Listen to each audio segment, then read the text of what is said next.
What's up? We're live. Welcome to Coffee Ride. I'm DJ Mars Miranda. Joining me, of course, all the way from Portugal, our only Pinoy pro cyclist in Europe, Paco Ochoa. And tonight we have a very special show. We're going to be talking about everything Audax. So Audax updates, announcements, and everything in between. So with that, we have a very special guest joining us again. I think siya yung unang guest natin na nag-second guesting. First returning. First returning. Yeah, from Audax Randonneurs, Philippines, we have Carmela Pearson. Hi, Carmela. Hi, Mars. Hi, Paco. Hello. Good evening. Pag ikaw yung guest, taas ng energy namin eh. Excited kami. Diba? How are you, Carmela? How's everything in Singapore? We're fine. Ganun pa rin. Medyo semi-lockdown kami here. And para lang for perspective, no, our cases right now is more than 3,000 per day. And we're only a population of 5.4 million. So, ang laki ng percentage. I mean, sa Philippines, ngayon 7,000 something today, di ba? Pero the population naman of the Philippines is 110 million. So, mataas yung percentage ng cases. And to think 83% fully vaccinated na yung population dito sa Singapore. So, we're still on lockdown and we cannot go out in more than groups of 2. So, ganun pa rin. Yeah, dalawa lang. So, kami ng family ko, hindi kami makalabas. Me, my daughter, and my husband, hindi kami makalabas together. Wow. Strict sila. Pero yun na nga, I was thinking the cases in Singapore, they're medyo contained, pero nga sa strict sa Singapore, talagang kung hindi ka sumunod. Baka paalisin ako ng Singapore pag nahuli akong Diba, batiin lang natin si Alvin Halasos. Thank you for watching, Alvin. Good evening, Miss Carmela daw. Good evening, Alvin. Mga good vibes na tao yan eh. Si Ramon Alcazaren and si Julian Del Pilar from Endurance Lab and Unilab Active Health. Okay. Tito Jules. Ayun. So, eto na. Audax. So, this year, syempre, iba yung Audax natin this year, di ba? Dahil, obviously, because of the pandemic. For those watching na hindi alam yung Audax, it's a yearly, hindi naman yearly, parang season siya eh, di ba? Yes, that's right. So, every year, may season, Audax season, and we organize long-distance cycling events na you have to finish in a predetermined time.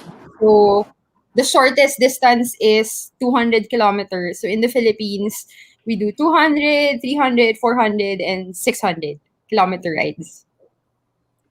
Iniisip ko pa lang. Napagod ako. Naisip ko pa lang siya. 600. Ayun.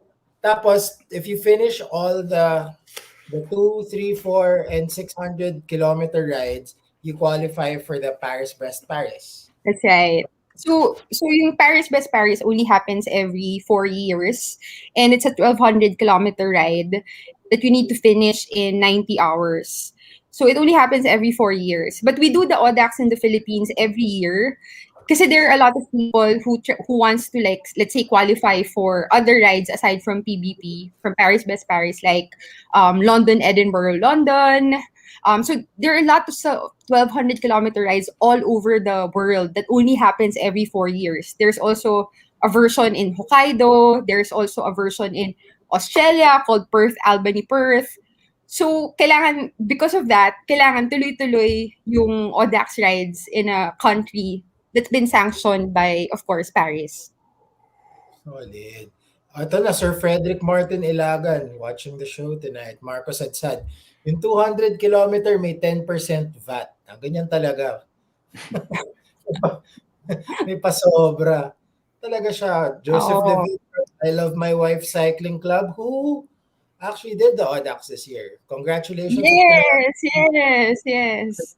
Okay yung club name nila eh. Tsaka po pinayagan sila dahil nakapag-Audax siya eh. Mahaba-haba yun. Good evening, Aleph. Elizar Samalka, good evening. Ayan. Si Joseph, since they did the Audax this year, he has a video out. he documented, parang vlog siya, vlog niya Yeah. yung Audax ride niya. So, may mga tawag siguro ng asawa, parang asan ka na? Ano oras ka uuwi? Hindi niya alam, nag-200K si Joseph.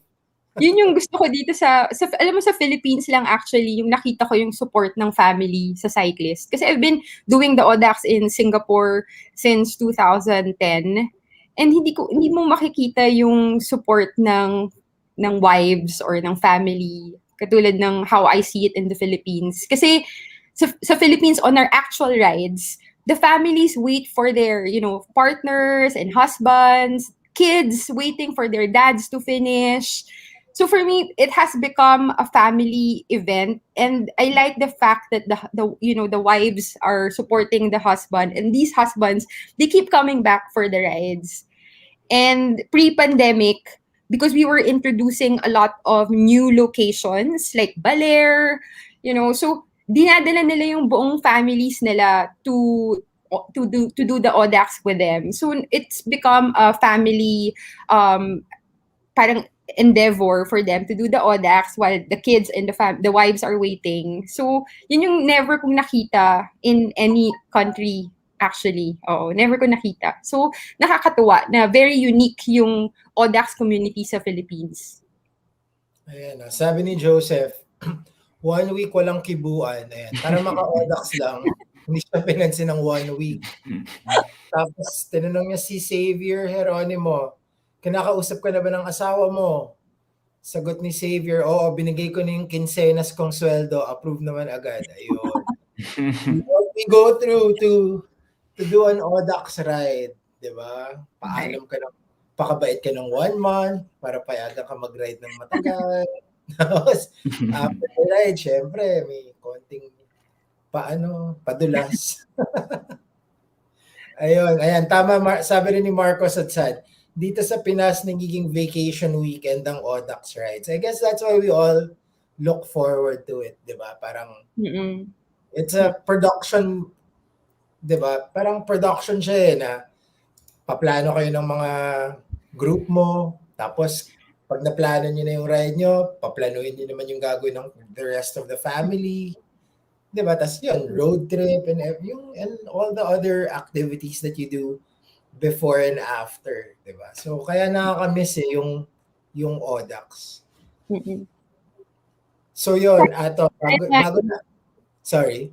Sorry. Sayang nga kasi 'di ba 2020 dapat may Siargao, may Palawan, may Dumaguete, may Bacolod.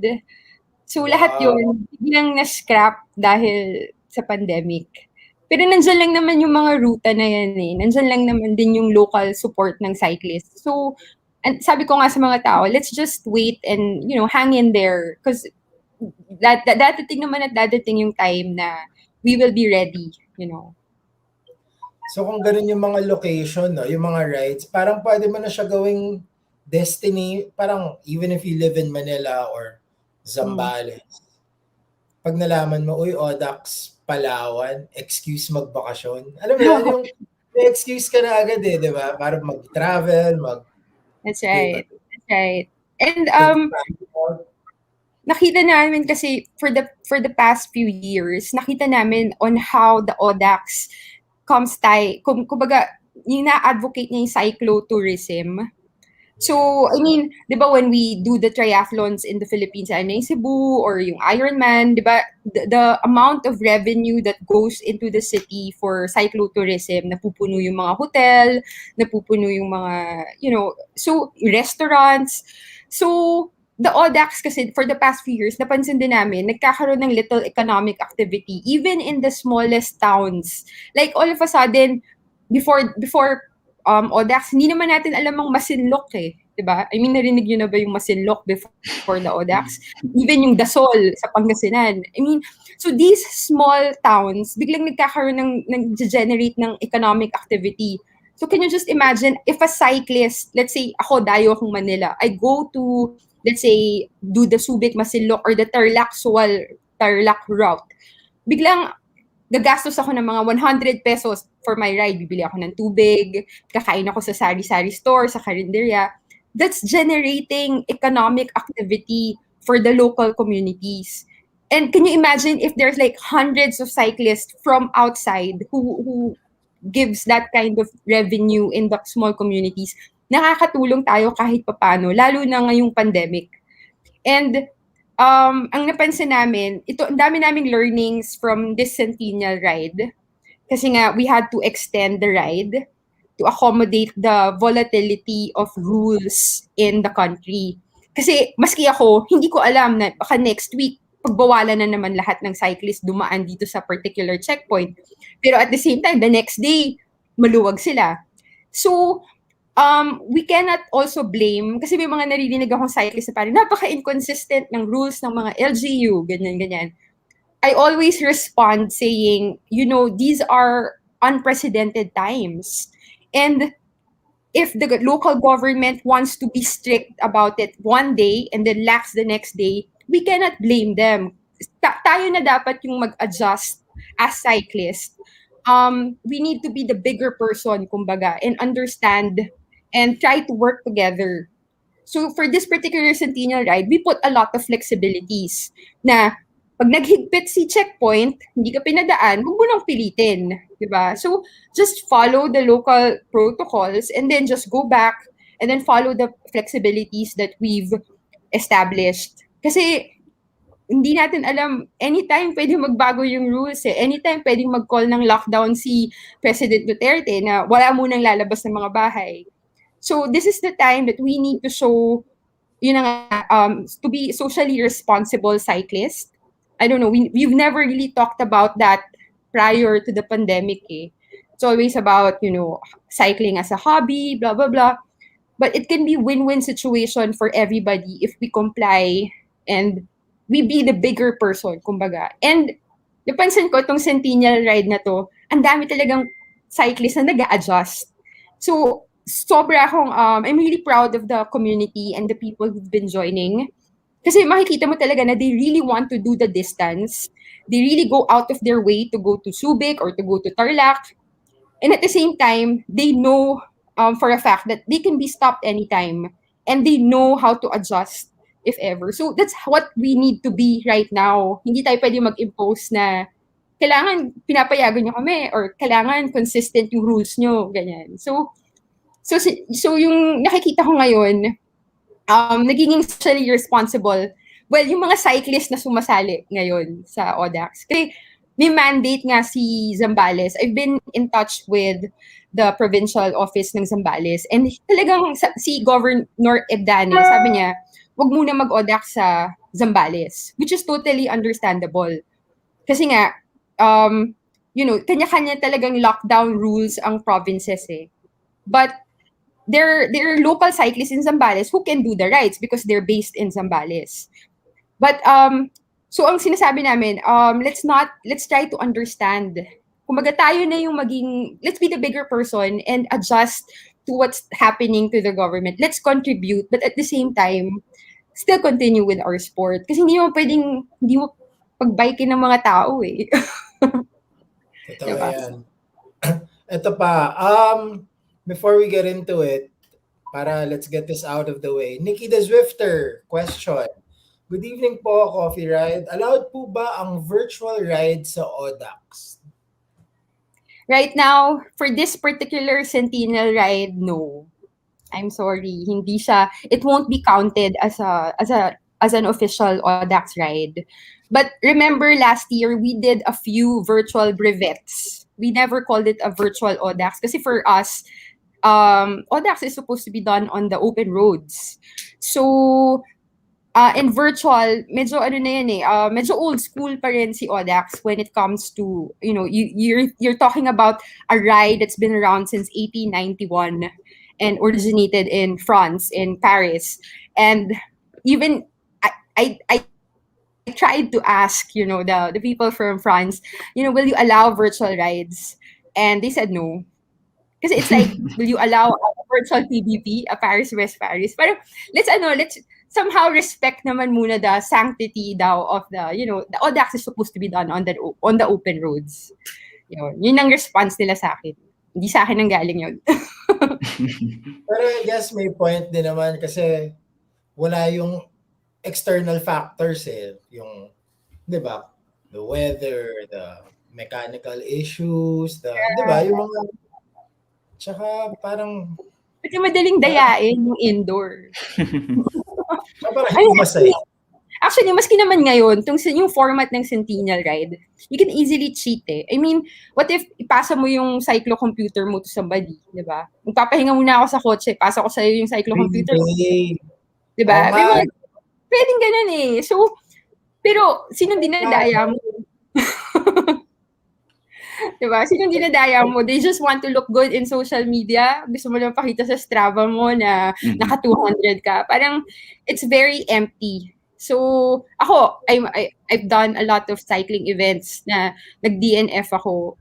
But, you learn and then you move forward. Ganun lang naman dapat eh. So, I mean, so it's really boils down to a lot of integrity. And, in fact, ang daming nagsasubmit ng rides sa amin ngayon na beyond the elapsed time of 13 and a half hours. Kasi di ba dapat matapos mo in 13 and a half, including the stops and the mechanical stops or refueling stops. Ang dami nagsasubmit ng 14 hours. Meron pa kang nagsubmit ng 13 hours, 37. So 7 minutes lang. Off siya by 7 minutes. Pero we need to abide by the rules eh.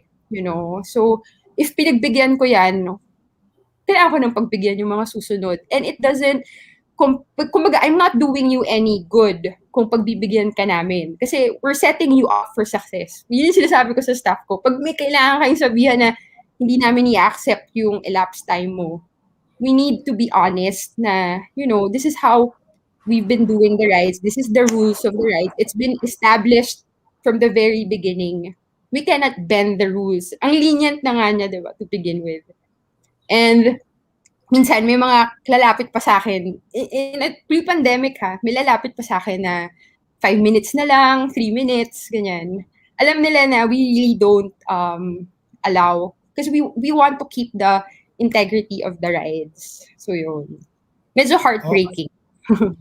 Kasi kung sa actual yung normal Audax, pag na-late ka, wala na magsa-stamp sa'yo eh. Diba? Wala na yung table sa labas ng mango. Umuwi na. Umuwi na sila lahat. So, hindi talaga counted. Teka, let's lang the comments before we go to the announcements and the exciting stuff. Marga Gamayo, done with my Audax 200 sa Tarlac. Thank you, Ma'am Carmela, sa fast response pag may mga queries kami. You're welcome.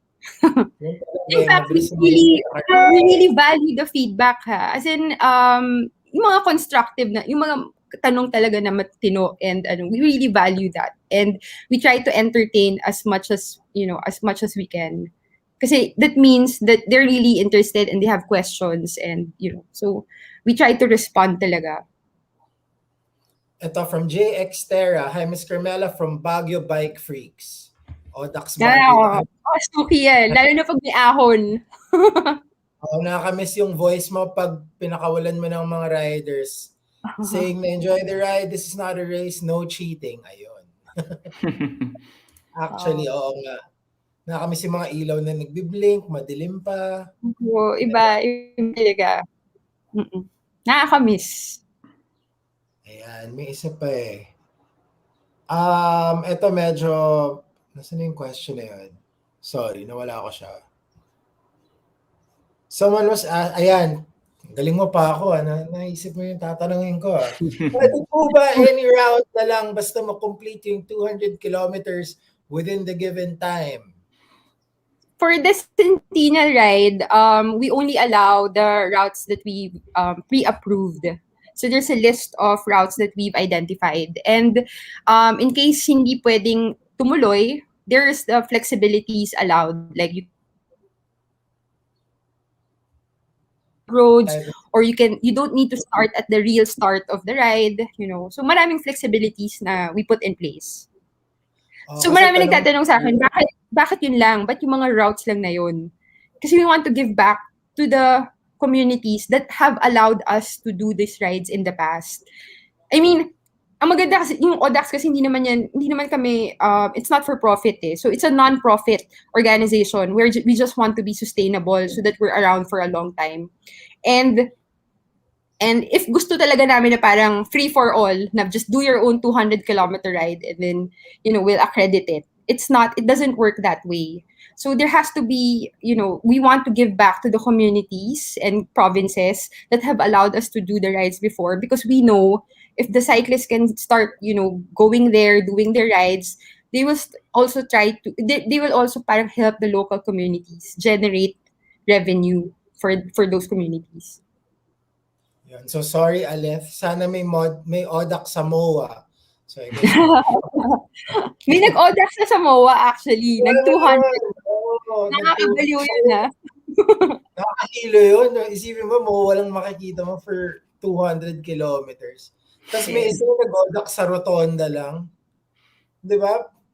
Parang 290 Nakakabaliw. something, 297 laps around the Rotonda para makomplete yung 200 km. Medyo nakakasira ng ulo. Di ba? Ito, sorry, tapusin lang natin to. Mark Evangelista, will try our luck this weekend in Subic. This is the only route I'm familiar with, and I am with Audax first timers. Good luck. Sana matapos nyo. Okay, good luck. Ivan Fojas, nakakapagod mag-Audax pag hinahabol mo si Paco. Sobra. Alam na natin yun. Given na yan. Kami yung kasama. Alam na alam din namin yun. Ayan, from Joseph Pabul. We also finished our Audax 200 despite the strict Subic Masinloc checkpoints.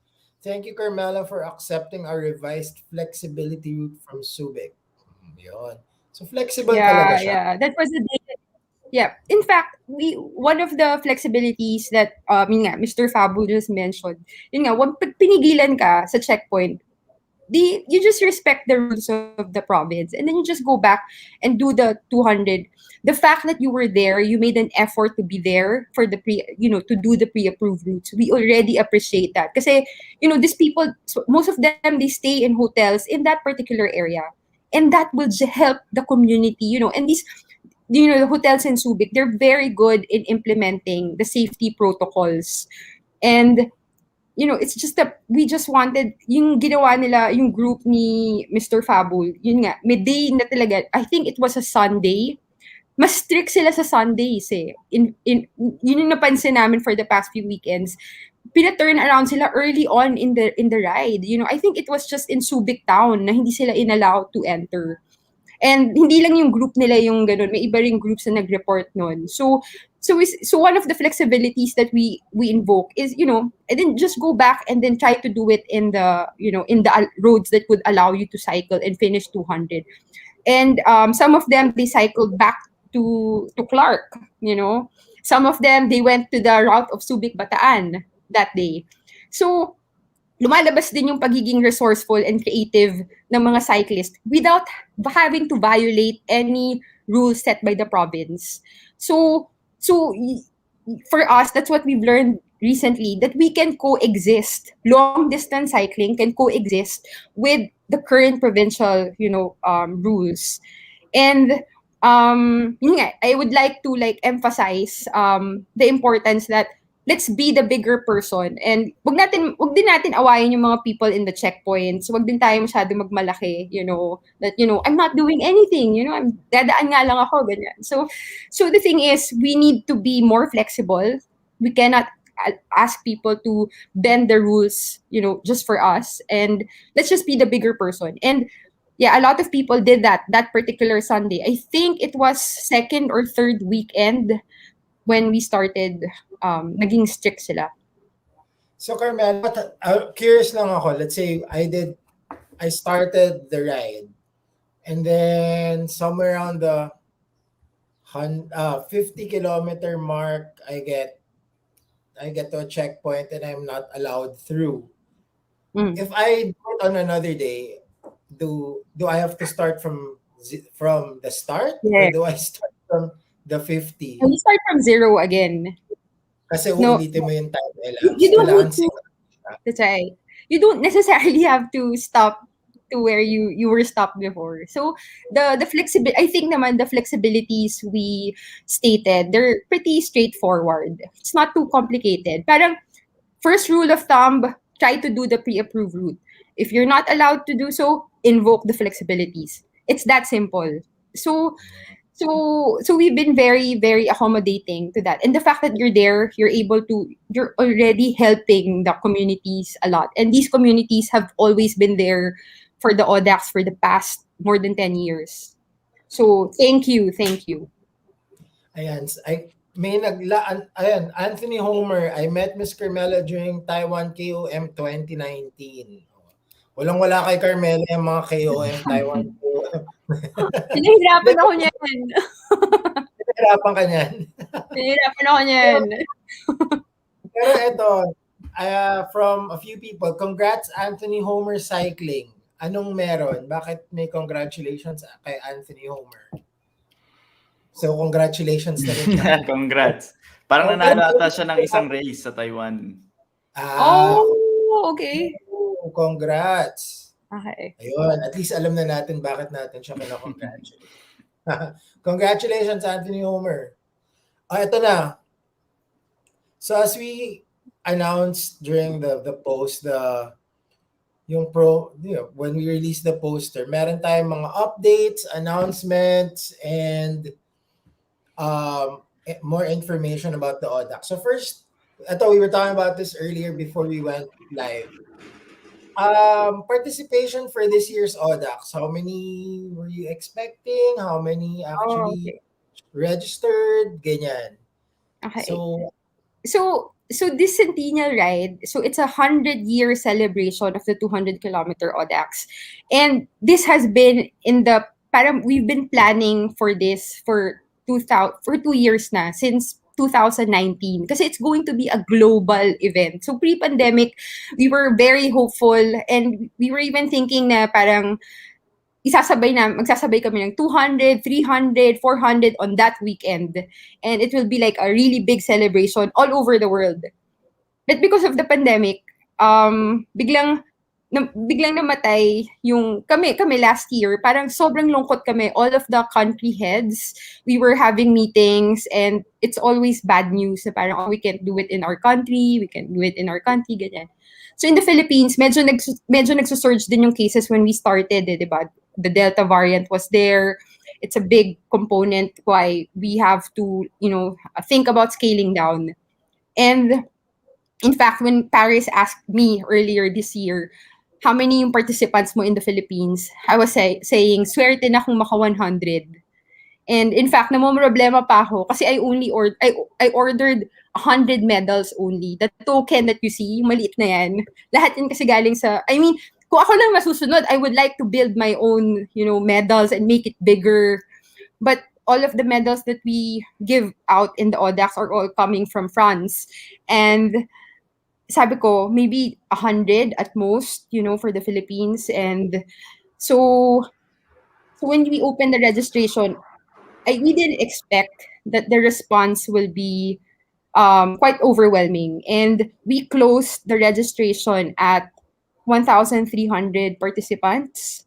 So yeah, so it goes to show that people are really longing to be on the open roads, and I'm not talking about people from Luzon alone, the most number of entries we've been getting are also coming from Davao and Jensan, surprisingly. And because I think the rules in Mindanao are more lax. I mean, they don't have checkpoint borders between provinces. So the route in Davao, they're more open to cyclists. And I read the accounts from the cyclists from Davao, and parang ang saya, parang nakakainggit. Lalo ako naiinggit eh. Compared to here in Singapore, we're on lockdown. We can't even cycle, in more than two people. That's it. you cannot even be with your teammates, you know. So pag nagbabasa ako ng accounts, especially of people from Davao, very overwhelming. And then recently, for the past 2 weeks, 2 weekends, also I've been getting entries from Tuguegarao, from Cagayan Valley. And they're women cyclists in Cagayan Valley that are very, very impressive. As in, some are even like 13 years old who finishes the distance, you know. So for me as an organizer, we see all these very inspiring stories, and it just goes to show that randonneuring is definitely alive in the Philippines. There might not be any amateur cycling races, but definitely long distance cycling is, you know, pretty alive in the Philippines. Solid. Yun. Ito lang, shout out tayo kay BJ Kabudol and ayan, Coach Al Gonzalez watching the show. Really missing the early morning send-offs with you counting down the participants. Coach Oh yes, Al. Coach Al. Yeah, solid yan. Solid. Very Ah, chill. Tahimik lang yan, pero chill, very steady. Yeah. Ito from, I guess we'll answer all the questions na rin, no? Ito, before we go to the next announcements, Kokoy Bagunu, question po, in case of an accident, does Audax have insurance? Accident insurance, accidental death insurance. More power to Audax PH. So, Okay. ayan. So if you're reading the so all of there are rules specified in the website, and we follow what everybody's been doing in all other countries, which is cyclist, you have to know and understand the risks of the rides that you do, and you should have particularly you have to have your own accident insurance. So we 'di ba? So pag binasa mo yung, I mean, I don't of course we don't want anything to happen, you know. We don't want accidents.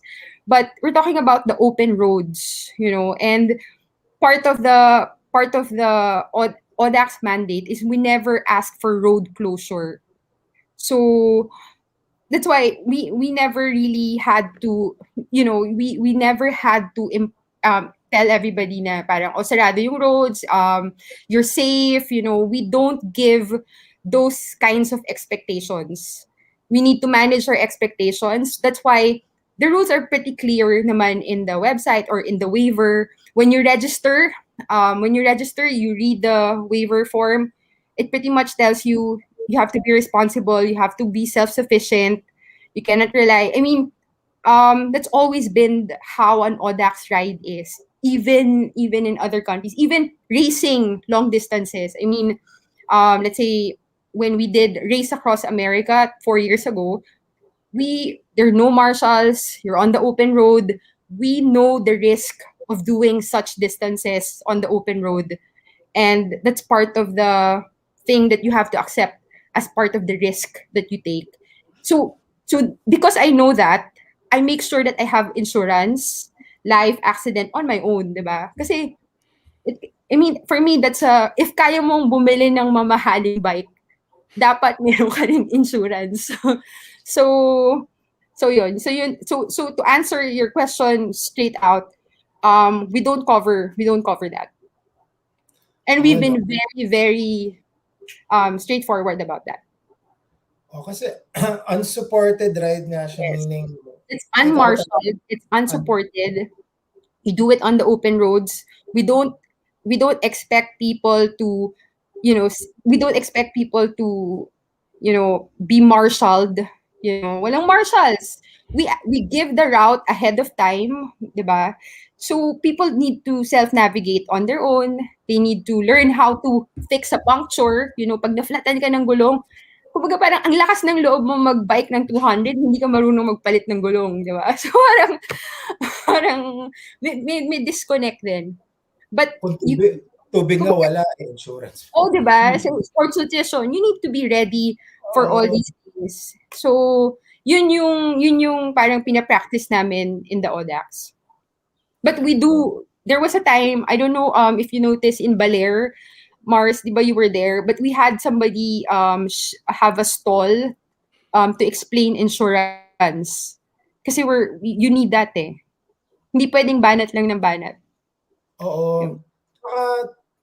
It helps you prepare for every other ride after an Audax, 'di ba? Parang yun, matututo ka magpalit ng gulong, matututo ka mag-plan kung anong dadalhin mo sa ride. So, Mhm. malaking, diba? It helps din naman the cyclist joining the Audax. Because after the Audax, feeling mo, diba, prepared ka na for any other ride that's less than Yeah. 200 kilometers or whatever Yeah. distance When you you reach. think when you think about it, because it's not a ride, you can think of the Audax as an organized long ride, right? I mean, it's like what you do on a weekend with your friends, 'di ba? So wait, kasi ang misconception before when you say cycling event, ang naisip nila kagad race. Sarado Race. dapat 'yan, dapat may motor, dapat may marshals, ganyan. But that's not how it's done ever since. The Audax has always been raw and pure. So even here in Singapore, when we do the Audax rides, we even cross borders to Malaysia. Walang police, walang marshal, walang. We know the risk that we're taking whenever you do these kinds of distances. Yun. So, meron ba bang questions? Eto, any other updates from this year's ride, like learnings na that you'll apply to next year's Audax? Meron ba tayo? Meron, ano bang magbabago So, next year? okay. So definitely, for the past few months, we've been working with a lot of tourism offices, and we've been planning how to go about implementing the Audax properly and safely. Following the safety protocols imposed. So one of the things that we've been working on for the past few months has been the contactless checkpoints. Kasi part pa rin ng Audax talaga yung may checkpoints eh, 'di ba? But this time, instead of people having brevet cards na dadalhin mo dun sa people who will be stamping, ma-eliminate lahat yon. So everybody who registers in the Audax will now be given a very specific QR code that you can download, and Oh, you can print it or have it on your phone. And then there are devices at the checkpoints. We developed an app. O, diba? Talagang pinag-isipan talaga namin na mabuti yan eh. Kasi kailangan mabilis na, efficient, so people can just pass by and then parang swipe their QR codes. So there are devices there. In fact, we bought 3 devices already, and we're going to be simulating it before the month ends. So we've identified people who will be doing the simulation. And then, so aside from that, so there will be contactless checkpoints. There will also be wave releases. So mukhang hindi na natin makikita yung 500 or 600 cyclists na nire-release natin in the morning. We'll have to start doing releases like in 30 or 50 people in each release. So that's also safer. In fact, hindi ko na muna babanggitin yung province na kausap ko na provincial office. In fact, sabi nila, pag Audax riders, basta sumunod sa safety protocols, they will even allow our cyclists not to wear mask while riding. Kasi yun din yung sinabi ko. I don't know if you remember when we did this first feature with coffee ride with DJ Mars, 'di ba? Nung first guesting ko, parang sinabi ko na somebody asked a question, kailan mo ibabalik yung rides? What will make you bring back the actual rides in the Philippines? And one of the things I said back then was, if hindi gawing mandatory ang wearing of mask while biking. Kasi for me, medyo hindi ko talaga, you're already doing such an effort to finish the distance and then do it while wearing a mask. Maski na sabihin mong gaano pa ka-breathable yan, hindi ako believer of wearing a mask. Because dito, I mean, I live in Singapore. From the very beginning, we were never asked to wear masks, especially when you're biking. Pero syempre, ang kailangan, when you dismount and when you stop, yun mo, dapat the first gagawin mo is to really mask up, 'di ba? So I was talking to this provincial office, and they said, we could even allow that, just to start off. Kasi wala naman talagang, I mean, there hasn't really been a study, 'di ba, that really showed that cycling, wearing mask can really significantly decrease the statistics of people getting COVID. And I know a lot of people who, I mean, lahat naman tayo, we have family and friends who got COVID, and I really don't want to stigmatize, as well, because it's bad enough that everybody's suffering from COVID-19, and parang yun. Anyway, I'm nawawala ako sa point ko. Pero ang sabi ko lang, kumbaga people are starting to realize that, mask wearing, you don't have to really do it while biking. Pero of course, right now, because it's mandated by the province, we need to follow what the provinces are, but we're working on that. So that's the part of the work we've been doing in the background lately. So yun, contactless checkpoints, continuous work with the provincial tourism offices, and yeah. So ang position talaga ni Audax is follow the local rules. If they ask you to stop, stop. In fact, hindi ko na muna, in fact, yung first weekend ng Audax, itong Centennial ride na to, nag-report pa yung provincial office, nagpadala pa sila ng government IDs na tinake down nila yung pictures ng violators. May mga nag-violate daw, may mga cyclist na galing outside Zambales na nag-violate daw, ganyan. So sabi ko, sino-sino yung mga yan? Sabi ko, padala niyo ako ng copy kasi if my Audax cyclists are violating the rules of the province, I would like to know who these people are. And we have a blacklist actually. So people who have been proven to cheat their way, through an Audax ride. So meron kaming parang blacklist. Maikli lang naman siya. So sabi ko, I would like to know who these cyclists are who are violating the rules. They sent me a few government-issued IDs daw na kinuha nila ng picture sa checkpoints. And I even showed it to a good friend, si Attorney Raymond Fortun. And sabi namin, isa-isa pa namin yung pangalan, hindi naman sila registered. So the sad thing is, some people might be violating the provincial rules that are not really part of the Audax then, and giving the Audax a bad name.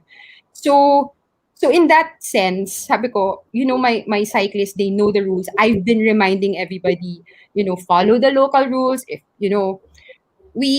so sabi ko, walang mag-violate dyan. And ni isang ID na pinadala sa amin, sinabi ko dun sa provincial office na contact namin, they're not in my registered list of cyclists. They're not part of this Centennial ride. So far, nagpapadala pa rin sila ng mga pangalan, pero wala namang, they're not part of the Audax. So I said, baka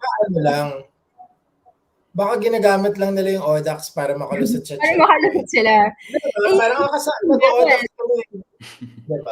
Kung bawal, diba? I mean, and sabi ko din sa contact, if we violate the rules, ako na mismo magsasabi sa kanila. I mean, if we do have cyclists who don't follow the rules. But so far, wala naman. So, sana wala. Wala pa hanggang sa matapos tayo. Eto, good evening, Steve Infante from Ibiza. Good evening, Idol Mars and Carmela. Ito ang pinakamalakas. Monching Rom. Papayagan ba ako mag-join ng Audax kung naka-creo ako? Kailangan human-powered. Ito naman, oh. Okay lang siguro yung creo basta tatanggalin yung baterya sa start. Oo. Parang hindi pa electric bike, kailangan acoustic. Diba? Okay. Bago natin, before we go to the next announcements, meron pa ba tayong Gerald Herradura? What's up? He's from Ireland. From Dublin. Yes. Podium finisher yan ng race across Ireland. Nax. Oh, wow. Si Gerald. Yeah. Sabi nga yung QR code for the checkpoints, paprint mo na lang sa jersey, di ba? Para gaganon na lang ako sa scanner. Tingin ko yan yung mga isa sa mga understated na problems na small problems lang na ma-encounter mo pag na-experience mo yung Audax before. Yung pang-checkpoint na card mo, usually, pag gano'n mo, lupay-pay na siya sa pawis mo. Expect mo So, yung yung stamp. stamp ko, pag stamp mo, parang malulusaw na yung brevet nila. Isipin mo yung staff ko sa finish. Hahawakan nila yung brevet. Tingin sila sa akin, ma'am, Oo. nakakadito. Sabi niyo naman sa plastic. Oo. Kaya yung mga veterans ng Audax, alam mo na dahil may plastic na yan ziplock. eh. Di ba? Ziplock. Yun lang yung laman. Di ba? So, yan. So, si Carmela, when you messaged me the other day na kung ano papag-usapan natin, medyo na-excite ako dito eh. So, Oo nga. 2022 season, so okay na, 2021, alam na natin yung nangyari, alam na natin yung learnings from this year's Centennial Audax. So, yan, at least we have 2022 coming up. So, something to look forward to. Ano ba mangyayari sa 2022? Parang ito, exciting na to. Hindi ako pinatulog na to kagabi. Malapit na yung 2022. Hindi na lang, 2022. So the 2022 season starts on November 1, 2021 and ends on October 31, 2022. Weird yung, I don't know, but ganun yung season na sinet ni France, pero that's always been, parang fiscal year, di ba? Parang kanya-kanyang sunod ng kalendaryo. Anyway, for 2022, definitely we'll be starting with the pre-registration rides na for Paris-Brest Paris. So, ito naman talaga yung reason why we established Audax in the Philippines. Actually, medyo selfish yung reasons namin when we started. We just wanted to qualify ourselves for PBP. Diba? We didn't really expect it will be embraced by a lot of people because back then, whenever we talk about cycling 200, 300 kilometers, this was like what, 2009, 2008, titignan kami ng masama ng mga tao, parang baliw ka ba? Ba't mo gagawin yun? So back then, we know na it will not be accepted by the community. And so we did it just because we wanted to qualify for PBP. And now, the demand for Paris-Brest Paris is really huge. Like in 2019 alone, before i-open yung registration sa public, so puno na yung slots. So paano nangyari yun? Paano na puno ka? That's 6,500 slots globally to do PBP. And even before you open to the public, puno na. So there is such a thing as pre-registration rides. So the year prior, so 2018, you should have done at least one Audax ride, and you're allowed to pre-register depending on how long that particular ride you did the year prior. So to translate, Paris-Brest Paris is in August 2023. That means to qualify for that, you need to be a super randonneur in the 2023 season. So you need to do a 200, a 300, a 400, and a 600 within the 2023 season. That's November 1, 2022 to October 31, 2023. So yun yung qualifying rides. But prior to that, you need to do a pre-registration ride. So let's say in 2022, you do a 1,200 kilometer ride. As early as January 2023, you will be allowed to register and reserve your slot for Paris-Brest Paris. So may ganun. So kailangan mo 1,200 again. Total. Total. Hindi. Kumbaga, if you do a 1,200 kilometer ride in 2022 season, you can pre-register as early as January 2023. If you do a 600, you can pre-register as early as February 2023. So, bibigyan ka ng priority to pre-register if you've done a distance, prior to the PBP year. So I don't know if that's... So, dalawang beses ka magta-1200. So ako, ang personal technique ko, pre-registration year 2022, I work on doing a 600 right away. Grabe. So yun yung strategy ko. kung gagawin ko siya ulit. Pero that's what I've done in the past 3 PBPs. So, kaya mo Parang yun. nakakatawa. Actually, kaya naman eh. Mas madali pa nga mas madali pa ang 600 kaysa 400. Magugulat kayo na because of the timeline, the allowance given to finish a 600, you can like do 300 first and then sleep and then do the rest the next day. Or you can do 400 first and then sleep. We designed the route of the Audax 600 where you can have hotels. You can sleep in a 300-kilometer hotel in Tarlac, or if you want to go farther, you're still awake, kaya pa, you can cycle 400 and then sleep in Alaminos, and then sleep. Ako, when I do the 600 in the Philippines, I know for a fact that I can cycle, nagising ako ng 415 kilometers. And I can still sleep 5-6 hours in Alaminos and then do the rest of the distance the next day. So, the 600 is actually easier because you can break it down. The 400, walang natutulong ng ganun. Kasi the 400, you need to finish in 27 hours. Where, as opposed to 600, you need to finish in 40. So gawin mo na yung 600, diba? Kung gusto mo na mag-register for Paris West Paris, secure that slot. So definitely, it will be really tough to get in again. So yun yung suggestion ko for people who are serious about Paris West Paris. Kasi iba talaga yung atmosphere there. There's so much history. This is a ride that's been around since 1891.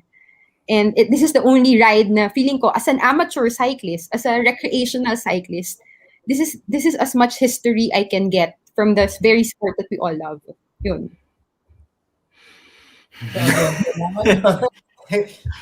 Kailangan mag-recover ng konti mula sa... Para mag-qualify, para maka-pre-register ako sa Paris-Brest Paris in 2023, I need to do a 1,200-kilometer ride in 2022. If you want to register by January 2023. So yung, as in, one go yung 1,200 na yun? Yung pre-registration ride? It has to be within the rules of the ride, which is normally you finish the 1,200 in 90 hours. And it has to be done on an official ride as well. So there's Perth, Albany, Perth, Hokkaido 1,200, London, Edinburgh, London. There's also one in Spain. So depende talaga. For me, you don't need to do a 1,200 to finish PBP. For me, a 600 ride, pre-registration ride, it's more than enough. For me, hopefully, to qualify. If you finish a 600, kaya yun yung sinasabi ko for people who are serious. Yung seryoso talaga, na gusto talaga nila mag-Paris Best Paris. Secure that 600 in the 2022 season. Okay, so, kung gusto nyo ito, sabi nga ni Earl, humapdi puwet ko just by listening.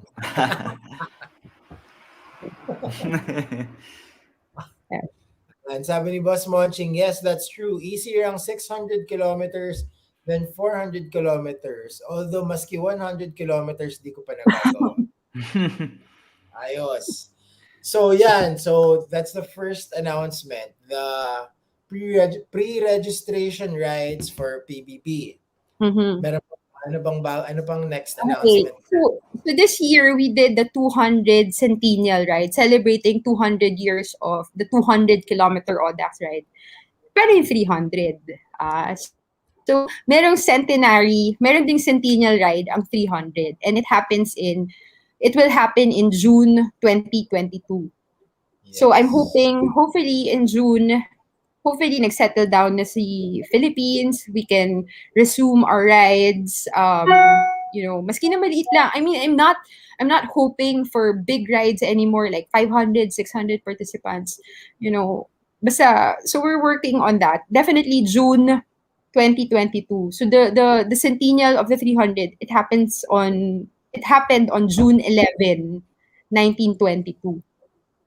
So, mga ganong time, we're also gearing up for the centenary 300. And then, of course, aside from that, I'm hoping that we can actually do the actual rides na with the checkpoints, with the because the Audax is very flexible, and I think this is the perfect format for the new normal. So it just needs to be parang we just need to adapt to the environment. So let's wait. Hindi ko pa masabi yung exact details kasi things can change easily in the Philippines, but definitely we'll still celebrate the 300 centenary. And then, of course, the other thing that we plan to do in the Philippines is the 1200, the first ever 1200-kilometer brevet in the Philippines. So the target is still around end of August or early September of next year. So because it's a 1200-kilometer ride, so it's a pre-registration ride. So the finishers of this 1200-kilometer ride can pre-register for Paris-Brest Paris by January 2023. So pre-registration siya for PBP. And So we will again, sorry. we plan to do it in Mindoro. Announce ko na. Okay. So the Ayan. target place talaga is Mindoro. Exclusive ulit, scoop. exclusivo, parang The Buzz, parang ganun din tayo. Dito ko lang ni-release ha. First Ayan, time. First time i-announce ni Carmela. So the first 1200-kilometer brevet in the Philippines will be done next year, hopefully in Mindoro. So Yes. I Love My Wife Cycling Club, mag-umpisa na kayo magpaalam. Kasi mas mahaba yung paalam nyo kaysa sa 1200-kilometer ride. Sigurado. Saan nyo na yun? Wag nyo awayin yung mga partners nyo, yung mga misis nyo. Yung pakabait na kayo. Pakabait na kayo ngayon lang. Ayan. Sabi ni Alvin Holosos, Choco Mucho Ride. Yan. Papasponsor natin kay Choco Mucho yung 1200-kilometer ride na yan. Sabi ni Xavier Geronimo, huwag ka na uuwi. Mga members ng I Love My Wife Cycling Club, baka hindi na daw pauwiin. Kaya magpakabait na kayo ngayon pa lang para payagan kayo lahat. Ayan, kailangan ng matinding visa para sa 1200. So the planned start and finish will be somewhere in Puerto Galera. So dalhin nyo yung families nyo, 'di ba? So the target time is still, to finish it within 90 hours. So we're talking about a little less than 4 days. So and Mindoro kasi it's quite contained. Wait lang Ako napapailing eh. But we're also opening different distances in that area on that particular weekend. Of course, this is all plans up in the air. Nothing is still written on stone because, there's still a lot of volatility in the Philippines. But I'm just sharing what we're hoping to, implement and execute. So itong maganda sa Puerto Galera kasi it's like 400 kilometers. Yung 400 kilometers yung island eh. So definitely there will be a lot of balik-balik, 'di ba? And your family can still see you na parang, uy, buhay ka pa pala eh, ganyan.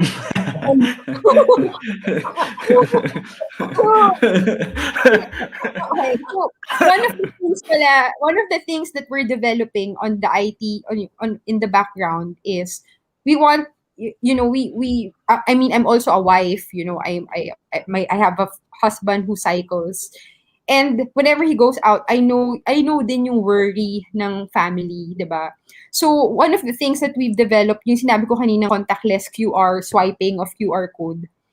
When they do that, makikita nung family nila back wherever they are na dumaan na ng ganitong checkpoint yung asawa ko. Ganyan. Uy, nag-register na yung time niya on that particular checkpoint. So this is something that pag nag-swipe ka, makikita mo na sa website na, dumaan na yung asawa ko sa Masinloc, dumaan na yung asawa ko sa Dasol. Ganyan. Teka, parang naiba yung daan sa iba ng checkpoint. Hindi na matagal yung QR code na yan pag nalaman.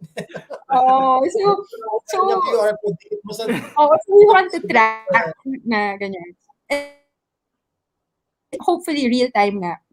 real time na nagre-reflect sa website na dumaan na pala siya ng ganitong time, dumaan na yung isa. So, and then I feel for the families, that, they just want peace of mind. And that's actually how they do it in France, Paris Brest Paris. Whenever we check into a checkpoint, lumalabas sa website ni Paris Brest Paris na dumaan ka na on that checkpoint. So we wanted to replicate something similar also for the Philippines. So, kailan yung plan na iset yung for 1,200K? Hindi gumagalaw. Si Marsa. Sino ba hindi gumagalaw? So we plan to do it depending on how things are in the Philippines, but we're targeting second half of August or first half of September.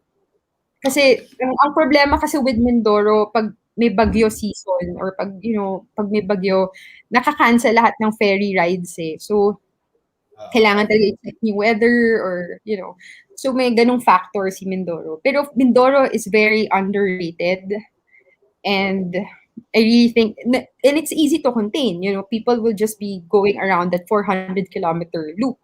And maganda doon, may base ka, yung Puerto Galera. It's quite well developed to accommodate families and who just wants to, be with their partners as well. Yun. Ano daw, yung scanner daw ng QR code, lalagay na daw yun sa may Antipolo, sa may para pag dumaan kayo, agad may update agad sa nasa Tagaytay na siya, paalam niya, MOA lang. So ito, ayan, ang I Love My Wife Cycling Club, nagpaplano na kung paano sila magpapaalam. Alam mo, Diba na kayo ngayon pa lang, nagpa-plansa na dapat kayo, nagluluto kayo. Magandang project ng magandang project ng I Love My Wife Cycling Club. Magbebenta sila ng app ng I Love My Wife Cycling Club tracker. Ayan, so kayo comment nyo na yung mga tips nyo kung paano magpapaalam yung I Love My Wife Cycling Club. Tulungan nyo na. Sabi ni Steve Infante, pariband mo, nasaan na ba yun? Bilan nyo na ng bag, bilan nyo pang shopping. Shopping na. Ano pang pwedeng gawin para payagan for Mindoro 2022? Ayan, sabi ni Earl, yayain nyo mag-Paris. Yeah. Actually, pwedeng motivation. Kaya talaga na pumunta na kailangan na mag-qualify sa Paris. Tapos samahan mo na rin ako, di ba? Mag-shopping ka habang nag-bike ako. So, magandang paalam dyan. Kaya mo gagawin yung 1,200 or yung 600K kasi gusto mo siyang dalhin sa Paris. Teka, sabi ni My Wife Cycling Club, ito nga nilalakasan ko na yung volume para marinig. Ulit! Paano sila magpapaalam pa ako? Ang paalam, kasi, di ba, qualifier for PBP. So, kailangan mo mag-qualify and ito yung pinaka-madaling way para mag-qualify. Nasa Pilipinas lang, di ba? Mindoro, or magsi-600 ka para dalhin mo sa Paris, di ba? Kailangan kong maghirap ngayon para makapunta tayo Paris. Ano ba yan? Speaking from experience ba yan, Paco? Hindi. Malapit lang kami dito, kaya... Diba? Sabi ni I Love My Wife Cycling Club, pag di mo ako pinayagan ng 1,200 kilometers, hindi tayo makakapuntang Paris. Diba? Kailangan nyo mag 1,200 kilometers para masama nyo yung mga asawa nyo sa Paris. Diba? Oh. Record nyo na yun dahil... Record nyo na yun, tapos padala nyo na yun. Pagdating nyo sa Paris, magpaalam ka na ulit na mawawala ka ulit ng 4 na araw. Kasi magbabike ka. Iwan mo na lang ng pang-shopping para hindi mapansin na wala ka. Tanong ni Ray Palad, every year ba magkaka 1,200 kilometers sa Pilipinas? No. Hindi. So, ang practice usually of most of the countries who do a 1,200 is we do it only every 4 years as well. So if we do one in 2022, the next one will be in 2026, unless we try to find another location for a 1200 in the Philippines. So we ganun yung mandate. For some reason, on the same place, you need to do it like only every 4 years. Para siya Ngayon nagiging pa lang, novel. i-register ko na yung isa sa Coffee Ride members. Isa Alam mo, sa sabi atin, Mars, kailangan mag-1-2. Dalawa lang Sabi tayo. Yung sabi sa akin, bakit every 4 years, Carmela? But every 4 years kailangan, itong mga events na to, but kailangan every 4 years? So sabi ko, kasi sa sobrang haba, kailangan mo ng 4 years to recover. 4 years ka kakain pagkatapos mo mag-1200. Oh, pero magugulat ka, ang dami kong kilala na who do it every year. Kumbaga yan na yung nagiging goal nila. Kasi once you do it 1 year, 1,200, let's say I do it 1,200 kilometers in Paris. The next year, London, Edinburgh, London, I'm automatically qualified to do it. I don't need to do the 200, 300, 400, 600 anymore. Automatic, I can qualify for that ride. And if I do another 1,200, the next 1,200 next year, you automatically qualify. So it has become parang lifestyle of some people. And one of the heads of Audax in the world, so dalawa yung body organizing the long distance Audax riding. Yung Audax Club Paris, where I report to, so they oversee the rides na 200, 300, 400, and 600 kilometer rides. But there's another group called LRM, Le Randonneurs. Hindi ko rin ma-pronounce kasi very French. Basta LRM. They handle naman the brevets that are 1,200 kilometers and longer. So these guys, LRM. So like, let's say this year alone, may Pinoy na nakatapos ng Miglia, Italia. So this 1,600 kilometer ride in Italy. So there's a Filipino called Renny Cataran who did it just a few months ago. And si Sir Renny Cataran, he does these distances every year. So he just did one in Italy a few months ago. And every year yan, iba-iba. So the body that oversees these distances, the LRM organization, is headed by this guy called Mark Thomas. So this guy, si Mark Thomas, parang he's done like at least 50 1,200 kilometer rides already in the world. And surprise, he's based in the US. He's from Seattle. And surprisingly, and I'm quite proud to say this, his mom is Filipino. So, nung narinig niya na, so he's the head of this organization for the world, and nung narinig niya na magkakaroon ng 1,200 sa Philippines, sabi niya he said he really wants to do it also in the Philippines. So, hopefully, sana matuloy so that Mark can come here in the Philippines. And yung mom nga niya, proud na taga Dumaguete yung mom niya. So, sabi ko, wow. So, parang nag-a-align lahat ng stars for the Philippines long distance cycling talaga to thrive. So, yun na yung kwento. 51,200 kilometer ride. At least, yeah. And he's done almost everything. The ones in Turkey, Japan, New Zealand, Australia. Basta if there's a new one, nandun siya. He makes it a point that he's there. And he's happy. Para sa information ng I Love My Wife Cycling Club, thankfully, sila pa rin ang asawa niya. Hindi pa siya iniiwan. So, okay pa kayo. Akala ko sasabihin mo, naka 50 na palit ng wife. Iniiwan siya every time. Bakit sa ulo? Bilan niya ng bisikleta yung asawa niya. Diba? Malay mo. Samahan siya. Samahan siya, oo. Diba? Yun pa yung magiging. Baka lalo siyang iwan nun. Halika, samahan mo ako mag-ride. 1, 2. Actually, yan yung kailangan natin itanong kay Carmela. Ano yung strategy or technique para makatapos ng 1,200? Oo nga. Anong training mo dyan? Paano ka nagtitrain? Actually, marami nagtatanong sa akin. Kasi it's totally parang uncharted territory, yung ganun kahaba, di ba?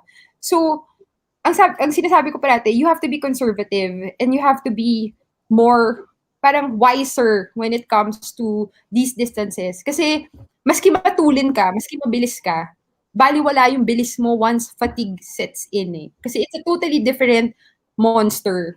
So, hindi katulad ng racing, very very particular yung training for racing, di ba? I mean, may days na kailangan zone 2 ka, may days na kailangan mag-intervals, very specific yung strategy mo when you want to race. Pero sa long distance, you need to be smarter. You need to be more mature. And na hindi mo ubusin yung pagod mo just to be fast. Kasi baliwala lahat yan especially beyond 400 kilometers. If feeling mo you can run at 35 kilometers per hour, nagkakamali ka. O ganyan. So hindi mo na kaya to maintain that kind of average speed when you go beyond 300, 400 kilometers. So you need to be smart. So ang sinasabi ko sa mga tao, on my first 1,200 kilometer ride, when I did it in Paris in 2011, ang sabi ko, wala akong fast time na iisipin.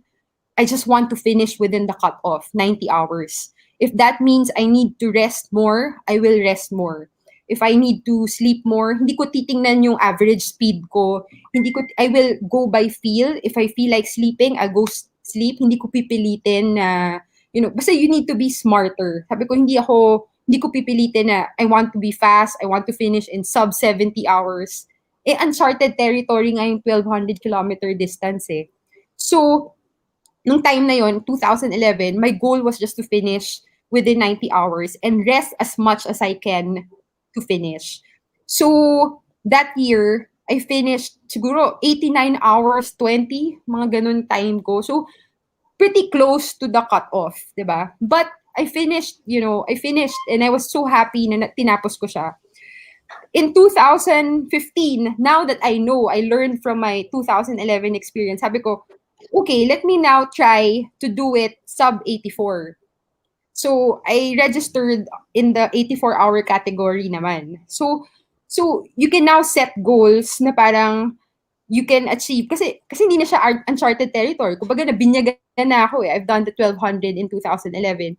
So, in 84, in the next PBP, in 2015, sabi ko, I just wanted to do it in sub 84. So, true enough, so ganun ulit yung strategy. Try to rest as much, do not be bothered kapag may matulin na kasabay. Huwag mo try sabayan. Pakinggan mo, listen to your body. So, that's what I did. And, yun naman, natapos ko siya in 82 hours. Yun. So you learn. It's long distance cycling. It's supposed to be a learning journey. It's a process. And when nasabi ko, okay, I've done it in 2011, I've done it in 2015. One would think that parang you're confident to do it again. Pero hindi, And in 2019, when I tried to do it again in sub 84 hours, I wasn't able to finish. I DNF'd in, I think after cycling 927 kilometers. So I DNF'd, So it's a journey, but will that stop me from doing it again? Maybe not, So, kasi once you see long distance cycling as part of your lifestyle, when you have setbacks like that, it's nothing. It's okay, hindi ako nakatapos ngayon, edi nasusunod ulit. Diba? So yun yung maganda sa kanya kasi hindi man siya race eh. It's supposed to be a long journey, part of your lifestyle. And true enough, people in France, when you see these Audax riders, they can still finish it in, even when they're like 81 years old. So noong 2019 na nag-DNF ako, there were like 9, 10, 81-year-old Audax riders who finished it, and it's so humbling. I'm telling you, even up to now, you still learn a lot, and ako, maski na yung 200 kilometer distance, never ko siyang mamaliitin kasi a lot of things can happen in that distance eh. Maski sabihin mo, ay, nagawa ko na yan before, sub 7 hours. Nagawa ko na yan, galit yung speed ko, ganyan. Baliwala yan eh. Kasi it's supposed to be part of a journey. It's very long-lasting. And you should see it as part of your lifestyle. So, yeah. Yun yung aking learnings. So ito, strategy-wise, don't go too fast. Be wiser than faster. ayan, Diba? ito may trivia si Steve Infante. So the 2011 Paris-Brest Paris was Team David Salonian noon, correct? Tama ba yan? Yes. Ayan. So si Ma'am Carmela lang ang nakatapos. Yung 15 other riders DNF. Oh, mas alam ni Steve yung backstory, oh. Kasi Oo. nilamig yung 15 rider kasi ibang temperature sa France pag Yes. wala Yes. araw. Iba talaga when you're not, hindi tayo sanay eh. Iba pa rin yung climate sa Europe, lalo na pag malamig. Lalo na nung yung Paris, Best Paris, maski tapat siya ng summer kasi it's always in August. Sabihin mo summer, hindi naman malamig. Noong 2019, the last PBP, bumagsak ng 0 degrees during the, malamig na malamig talaga. Tapos sabayan mo pa ng hangin. Diba? Okay lang yung lamig eh. Pero yung hangin, yung mas nagti-cripple sa'yo as a cyclist. Eh, hindi tayo sanay sa ganun eh. Sanay tayo sa init. So, ang daming learnings talaga. Up to now, I'm still learning a lot. So, I guess yan yung one of the reasons kung bakit it's not the same to do it virtually. No? Mhm. Kasi wala yung ganyan na yeah. mag-0 degrees, after a few hours, iba na naman yung, di ba? Yung mga ganyan na kung virtual, mas controlled yung environment mo eh, di ba? And it's not as fun. Isipin mo, bigla na lang mag-0, bigla na lang, ang dami nangyayari. So, yun yung masaya dyan. Parang ang suggestion ko parati sa mga tao, lalo na when you talk to mature Audax riders, you have to see these rides as an adventure. You know, you don't see it as a race. It's part of an adventure. And, syempre, ang nakita kong nakakatuwa sa Philippines, yung sama-sama kayo ng mga kaibigan mong naghihirap. It actually parang enhances the bond eh, di ba? Ano siyang nakakatuwa rin to see groups na hindi naman sila ganun ka-close sa start, pero sa finish, you know, sobrang silang tight, and then every next rides, magkakasama na talaga sila. Nakakatuwa makita yung ganun. So, you have to alisin mo yung racing mentality. I mean, yeah. Yan. Pa ako, makinig ka yung racing mentality. Wala, hindi. Hindi naman kami nagre-race. Nagtitempo feeling lang. Hindi lang magkaibigan pa tayo pagkatapos na Actually, yan yung isa sa mga unique experiences pagdating sa cycling, yung Audax. Dahil, yun nga, sabi nga ni Carmela, and alam naman nating lahat, yun yung isa sa mga parati niyang reminders before i-release or kahit day before, pag nakita mo siya sa registration, pinapaalala niya sa lahat ng riders na hindi to race, hindi mo kailangan ibuwis yung buhay mo or ibigay lahat para makatapos ng kung anumang race sa isip mo. And sa totoo, yan yung kagandahan niya. Ikaw pa yung nagbabayad para mag-ride sa hindi naman closed na road na walang kahit anong support sa daan. Yeah. So talagang yung sinasabi ni Carmela na adventure, parang hindi lang siya journey doon sa daan eh. Journey siya of self-discovery. Di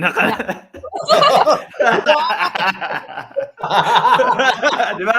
Oh, di ba? Sabi ko sa'yo eh.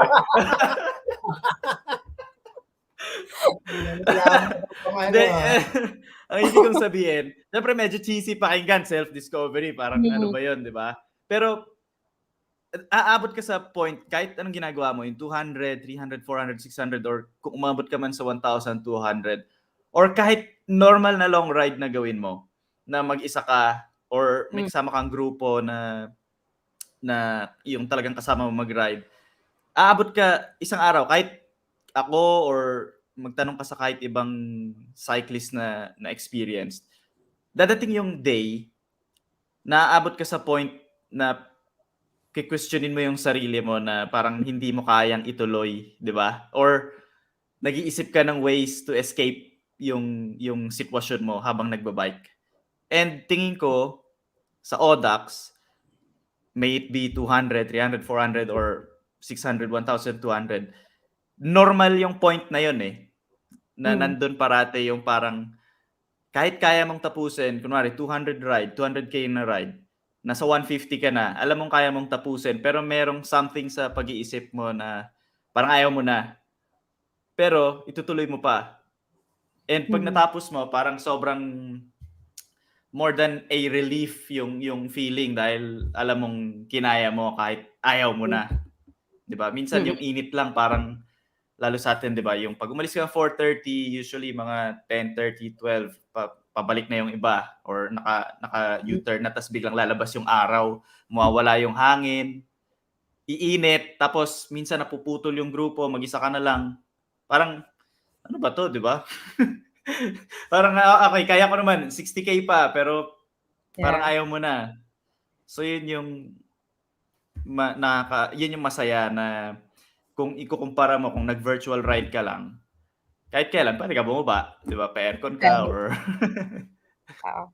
Kumbaga, parati ko nga sinasabi, sabi ko nga sa mga Filipino randonneurs na nami-meet ko, tingnan mo yung temperament ng mga Audax addicts, yung mga bumabalik-balik to do the Audax. Very mature, very chill. Makikita mo rin yung newbies na parang they're only concerned about their average speed, kung anong oras sila natapos. Pero usually, ang tumatagal, yung mga Audax addicts, yung mga super randonneurs sa Philippines, yung bumabalik at bumabalik, makikita mo very chill yung temperament, very accepting, very inclusive. I think that's what I really like about the community in the Philippines. Kasi nga, ang dami sa kanila na pabalik-balik. Sila rin yung familiar faces na nakikita ko every ride. And sila yung nagsiset ng mood na, this is an Audax ride. It's not a race. So dati ako lang yung nagsasabi, it's not a race, And now I have these people who are advocating the same thing. And it's really character building. As in, makikita mo talaga makikita mo rin, mawi-weed out mo rin yung mga nandadaya. Yung mga, basta makikita mo yung temperament ng mga tao. So nakakatuwa siya kasi totoo yung nakikita ko mga comments. It's really a self-discovery journey. And it's nice because you're doing it with the sport that you really love. So, pakipakilala si Paco sa kanila. Yung mga steady lang. Please. Hindi ako yon, si Mika yon, yung teammate ko, nakasama ko dyan. Ayop na yan, no? Sabi ni Jason Abraham, Audax is a ride for deep reflection and quiet study. Yan. Yung mga comments natin. Oh. Sabi ni Jean Estandian, self-discovery. Ayan. Di ba? Mga super randonneurs yan from Baguio. Yung mga Baguio cyclists natin, yung mga Baguio bike freaks, yung mga, yan sila, Doc Jean, super randonneurs sila, pabalik-balik. Tapos kapag may challenging route, like Sierra Madre, or Baler, or Bataan, you can count on these guys, to show us how it's done. Cyclists from Baguio. Ito, some good news from Jelly Star Degolacion. Okay. Truth, isama ang asawa sa ride. Love you, Maynard. Thank you for encouraging and pushing me to do consistent rides. Nag-register tuloy sa 200 Audax. First timer po ako. Hi, Maynard. Yan. Love you daw. Si Maynard. Si Maynard ba yung hawak niyang dog dyan? Baka. Diba? Good vibes lang. Sama ang asawa sa ride. Tama yan. Quality time yun na rin yan kung mag 1,200 kilometers. At least 90 hours mo kayo magkasama, di ba? Hindi magagawa sa bahay yun. Actually, dyan ko na-test yung husband ko ngayon. Nung nagde-date kami, sabi ko, sali ka sa Audax ride ko. Base pa siya sa Singapore yung time na yun. Tapos ako base ako sa Pilipinas. Tapos sabi niya, sige, anong ba yung next ride mo? Samahan kita. Ganyan. Siya, racer siya kumakarera. Amateur racer talaga siya. He's been cycling, since he was 11 in the UK. So, sabi ko, sige, ulipad ko sa Pilipinas. Yung nakaschedule kong ride noon, 400. So, parang na-shock siya. parang, tapos sabi ko, uy, nawala. Wala si Carmela. Ayan. So, Teka, pag-usapan muna natin si Ayan. ayan. Sabi ni Alvin Haluso, sa Audax, malay nyo, dun yung makilala ang soulmate nyo. Diba? Actually, masaya talaga yung lalo yung parang last 50K, yung kakatapos nyo lang ng last checkpoint. Ewan ko kung naalala mo, Mars, pero yung last na Audax natin after nung last checkpoint, parang kanina ang daming nag-uusap, ngayon tahimik. Tahimik na lahat, diba? Wala nang ang dami natin sa grupo, pero parang walang nagsasalita. matapos lang no? Hindi, pero yung last 50, yung parang ano ba itong ginagawa ko? Pag nag-start na kayo ulit, tapos okay na di ba? So, ito, congratulate lang natin. Ano to? EA? Cabanyo. A? Just finished my first Audax. Truly a humbling experience. Congratulations, EA. Ayan. Sabi ni I Love My Wife Cycling Club, 90 hours din kayo nagsisisihan sa road.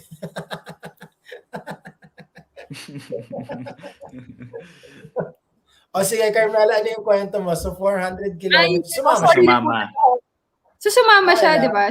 Lumipad pa siya from Singapore, sinamahan niya, sabi, first 400, sabi niya, sige, samahan ka sa first Audax together, ganyan. So, hindi niya alam, yun na talaga yung love ko ever since. So, medyo na-shock siya nung sabi niya, gano'ng kahaba ba yung ride mo? Sabi ko, 400. Tapos ako pa yung nagyaya, di ba? So, nung natapos namin yung 400, year was 2011. Nakita ko, uy, pasensyoso siya, hindi siya nagreklamo, sabi ko, pwede, ganyan. So, doon ko napatunayan. Pero, syempre, matagal kaming magkasama, tapos nag-ride siya with me. And then at the same time, sabi ko, sali akong Paris-Brest Paris. Sabi niya, gano'ng kahaba ba yan? Sabi ko, 1,200 kilometers. Sabi ko, sama ka. Ganyan. So siya, sabi niya, nagde-date pa lang kami nung time na yun, di ba? Napansin niya yun yung trip ko. So, nag-qualify siya. Ginawa rin niya yung Audax rides in Singapore to qualify for Paris-Brest Paris. And we did it together nung 2011. So, nung natapos yung 2011, lahat ng kaibigan namin were asking us, kayo pa ba? Kasi 4 na araw yun na magkasama kayo nagbabike. Tapos, if I remember rightly, the total number of hours of sleep that we've had, cumulative na to was just 9 hours in 4 days. So imagine mo, pagod ka na magbike, ang ikli-ikli na ng PC mo, diba? Your patience is really running low. And yet, we finished and nag-uusap pa kami. I mean, okay pa kami. So sabi ko, yung long distance cycling, test of the relationship din yan eh. So how you bond with your friends, na makikita mo yung totoong ugali ng kaibigan mo, diba? So ganun din with how it happened, between me and my husband. So diyan mo makikita. Pwede palang yan eh. Pwede palang slogan ng Audax eh. Audax. Where love ends and true love begins.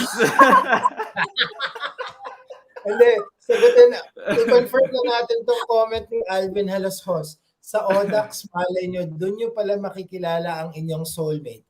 Confirm. Kinonfirm na ni Carmela. Pwede mo mahanap ang soulmate mo sa Audax talaga. Diba? Ito, I Love My Wife Cycling Club. Tama, Audax is a test of a relationship. Maski kaibigan mo, diba? Matitest mo rin kung okay ba siya na tao or, makasundo mo ba siya or hindi. Yun. Sabagay, kung natiis nyo yung isa't isa sa Audax na 1,200, siguro naman. 1,200, wala pang ligo-ligo yan Diba? Can you just imagine? Wala ka ng tulog, wala ka ng ligo, pagod na pagod ka na nagbibisikleta, diba? So, test talaga yan. So, ewan ko, sa amin nag-work. Subukan nyo nga kay ni Kim. So, pag ganun, bali wala na yung basang tuwalya sa kama o yung mga t-shirt sa upo sa chair sa kwarto. Okay na yun. Kaya ng tiisin yun. Uy, may nag-comment. Good evening, Kim Mangrobang. Comment niya. Ha ha ha ha ha ha ha. Pag Tinawanan lang. pwede na niyang gawin yan. Kasi yung long distance naman, you can do it. Actually, the older you are, the better you get in long distance cycling. Yun yung napansin ko. Nagpipeak nga yung mga tao in their 40s and 50s with long distance. I mean, so pwede niyong i-test. Ayoko rin kasama yan si Kim sa Audax eh. Kasi grabe rin yung ano ni Kim sa pinahirapan kami ni Kim sa Audax eh. Diba? So eto, isa pa, are there any new locations for 2022? So, definitely, nung 2020, ang dami naming plano, di ba? As in, we had a route approved in Siargao, in Palawan, in Dumaguete, and my trip last year in March, I was supposed to stay in the Philippines for at least 3 weeks kasi I was supposed to finalize the route for Bohol, Bacolod, Iloilo. So, ang dami talagang nakapila. So, nung lumipad ako nung March 2020 sa Philippines, sabi ko pa, sige, tapusin ko na to. Isang plan siya ng maraming ruta para lang, just to secure these routes and have it approved in France. Pagland ko, nag-announce si President Duterte na magkakaroon ng lockdown in 2 days. So, nakakatakot ng time na yun kasi hindi ko alam kung papapasukin ako sa Singapore if we decide to come back. Diba? So, right then and there, when that happened, the next day, I had to fly out again to Singapore just to be, just to make sure that I'm with my family, my daughter is here, ganyan. Kasi mahirap din ma-lock out from Singapore kasi they really close the borders eh. So, yun din yung one of my limitations right now, why I can't fly to the Philippines ngayon, is because of that particular clause na I might not be allowed to go back in. And according to the statistics here in Singapore, they haven't allowed anybody from the Philippines since May of this year. So parang I cannot take those chances that time. But definitely, in terms of new locations, nakapila lahat yan. In fact, meron pang Negros. Yun nga. Kasi you can circumnavigate yung Negros Island. Mga 700 plus kilometers yan eh. And paved all the way. And when I was doing the reconnaissance ride in Dumaguete, sobrang ganda talaga ng Pilipinas. As in, kung yung Baler, di ba, nakita mo, Mars, ang ganda-ganda ng Baler. I mean, minus the hirap and the init. Ang ganda talaga ng Baler, di ba? Pero yung nasa kalimutan, hindi mo siya makakalimutan. Ganun. Hindi mo siya makakalimutan. Because even Palawan, if you start from Puerto Princesa, I've established a route that's 200-300 kilometers going north, so going to the direction of El Nido. Tapos meron din magandang route going south. So, kumbaga, ang daming routes na nakapila. And I'm still getting a lot of requests from LGUs. Carmela, pag pwede na, let's establish the Audax here. Kasi nakita talaga nila yung cyclotourism revenue. And because the Audax is so low-key, ang dali niya i-organize from, we don't need a lot of money to organize it. Kumbaga, we don't need to ask money from hotels, we don't need to ask money from the LGU, so it has a very sustainable model. And win-win situation talaga siya if we implement it properly. So yun. Sana daming bagong, parang ang dami mo ng option na pwedeng puntahan for an Audax ride, di ba? Parang dati, Subic or kung like there was yung sa East, merong Baler. So ngayon, pwede mo na talagang ikutin na more reason for you to do the rides, di ba? Parang kung gusto mo tapusin yung 200, 300, 400, 600, tama ba? Pwede, I guess may chance na mag 200 ka sa Palawan, mag 300 ka yes. sa Negros, tapos sarap. Pati ang dami ko ring natututunan from the Centennial Ride. Like, a lot of people were asking, Carmela, ba't nga ba wala sa Laguna? Or, Carmela, ba't wala sa Batangas, sa Cavite? ngayon na napapaisip, siguro maganda rin yung pandemic na parang it gives you parang a step back.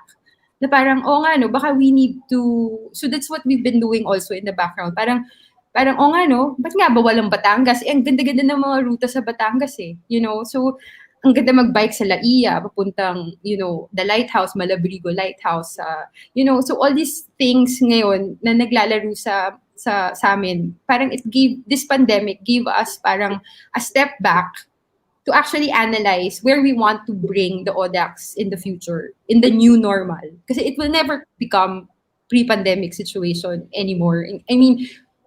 I doubt, diba, nababalik tayo on that. But we need to adjust. We need to be the ones to adjust to this current scenario. Solid. Ang exciting naman ng bagong locations. Diba? Kasi dati parang, I know people who've done it, tapos parang magdadalawang isip kung mag-Audax sila ulit dahil yung Subic. Pero ngayon parang ang sarap na magplano ng, diba? Saan tayo? Yung iba nga, nakakatuwa. Yung Baler last time, di ba, parang ang daming nag-DNF kasi nga hindi nila expect na sobrang hirap yung route. Pero lahat sila masaya. Kasi parang, okay lang naman, hindi ka tumapos eh. There will always be a next time and we learn, we go back. The products will always be there. So, wag masyadong sumama yung loob if you DNF, if you don't finish the ride. Kasi, learning yan eh, di ba? So, we move forward. Yun. Si Maynard sumagot na. may update sa Audax serye. Oo, Audax serye. Sabi ni Jelly Star, truth, test of the relationship. May mga moment na hindi na kami nagpapansinan ng asawa ko habang nagre-ride. Sabi naman ni Maynard, sa 200 kilometers lang muna, please. Ayan. Diba? Diba? Parang na-imagine ko yung conversation na sa bahay, how was your day? Kailan tayo magpa 400K? Ganon. Diba?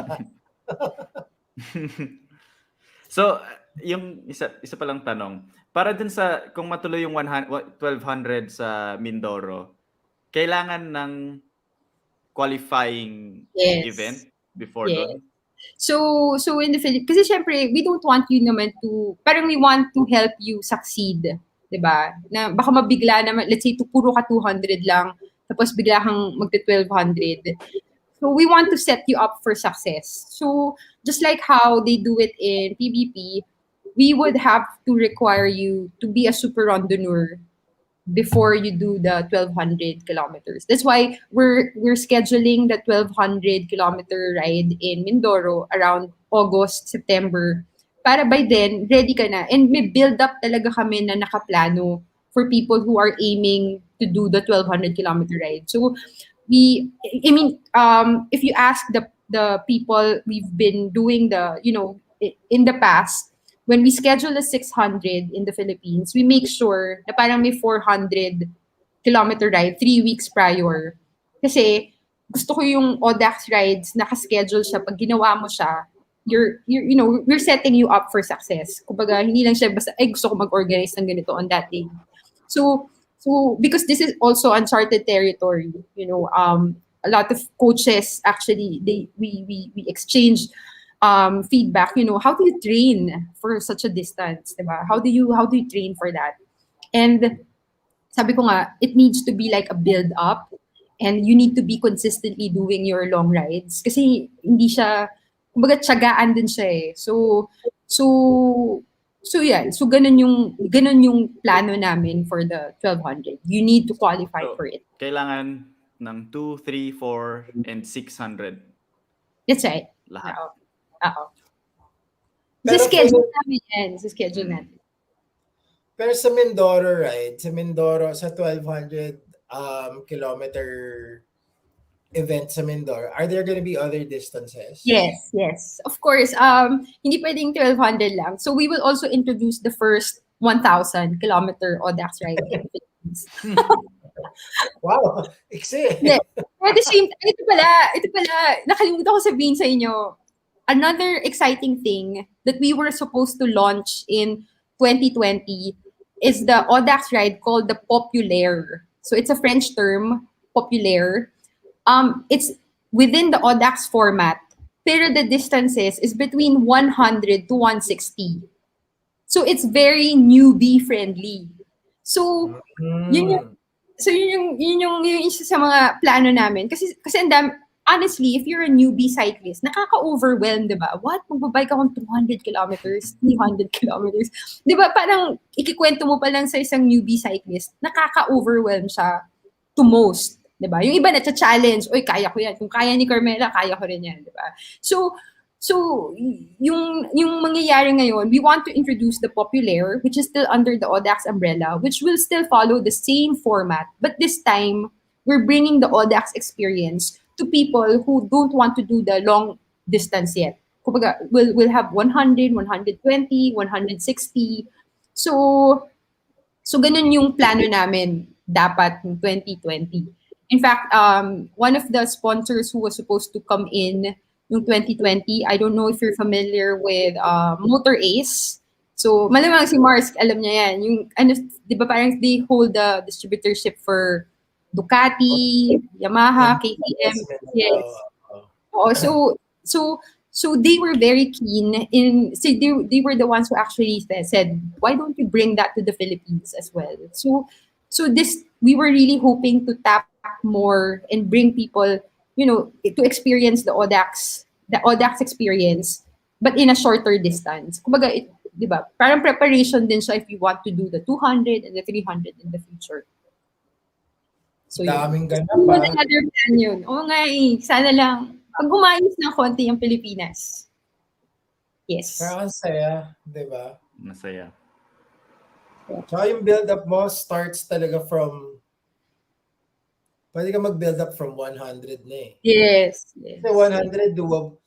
Kahit newbie ka, doable naman siya eh kung 100. Very doable. Maski na sabihin mo, 70 kilometers lang yung tinatakbo mo ng weekend, kaya mo tumapos ng 100. Oo.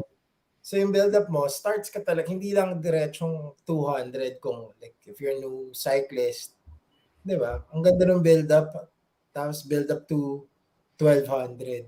Yes. Ano pa ako? Ika 1,200? Sige, basta isa sa atin. Ayo. Actually, magtatanong na ako ngayon, just in case. Ano ang setup ng bike kapag 1,200? Malaki ba yung difference from 200 and 1,200? Or... Depende sa goal mo. Kung gusto mo ng matulin na 200, edi aggressive yung setup mo, 'di ba? Parang kang nagti-training for, let's say, Ironman, 'di ba? So medyo aggressive yung setup mo if you want to do a fast 200. Pero if you're karamihan naman sa atin hindi man tayo pro eh, 'di ba? I mean, ako hindi naman ako pro. So ang goal ko lang talaga parati is I want to finish na strong. So ang setup ko is more comfortable, Even my saddle nga, it's not even the racing saddle talaga. So depending on what you're comfortable with. Kaya natin sinet up yung Audax ride na you start from the smaller distances first and then you gradually progress. Kasi you can also tweak your geometry, 'di ba, accordingly. So some people, they like yung handlebars nila mas mataas. Ibang tao gusto nila mas so kanya-kanya yan eh. It's very, very specific. That's why medyo big medyo big advocate ako of proper bike fitting. I don't, if that's one of the things that I really felt na it's a really good investment to get a proper bike fit. Kasi dun mo makikita, even yung smallest of adjustments can really help give you comfort or help improve your performance. So yun. So it really depends on you. But for me, we're talking about long distance cycling. You want to be as comfortable as you can. Siguro in the 200 and lower distances, you'd want something fast if you want a fast ride. But and then a more aggressive setup. Pero beyond 200, you want to feel comfortable. Kasi pwedeng showstopper yung saddle sores eh. I mean, once you get saddle sores, that's it. Some people quit because they have very, very bad saddle sores. So medyo proponent ako ng bike fitting. proper bike fitting, good quality apparel. Pwede ba tayo mag-vlog? Or syempre, so di mo na so proper apparel, bike fitting, and of course, yeah, nutrition. Yeah. So Sana bang magandang apparel, Carmela?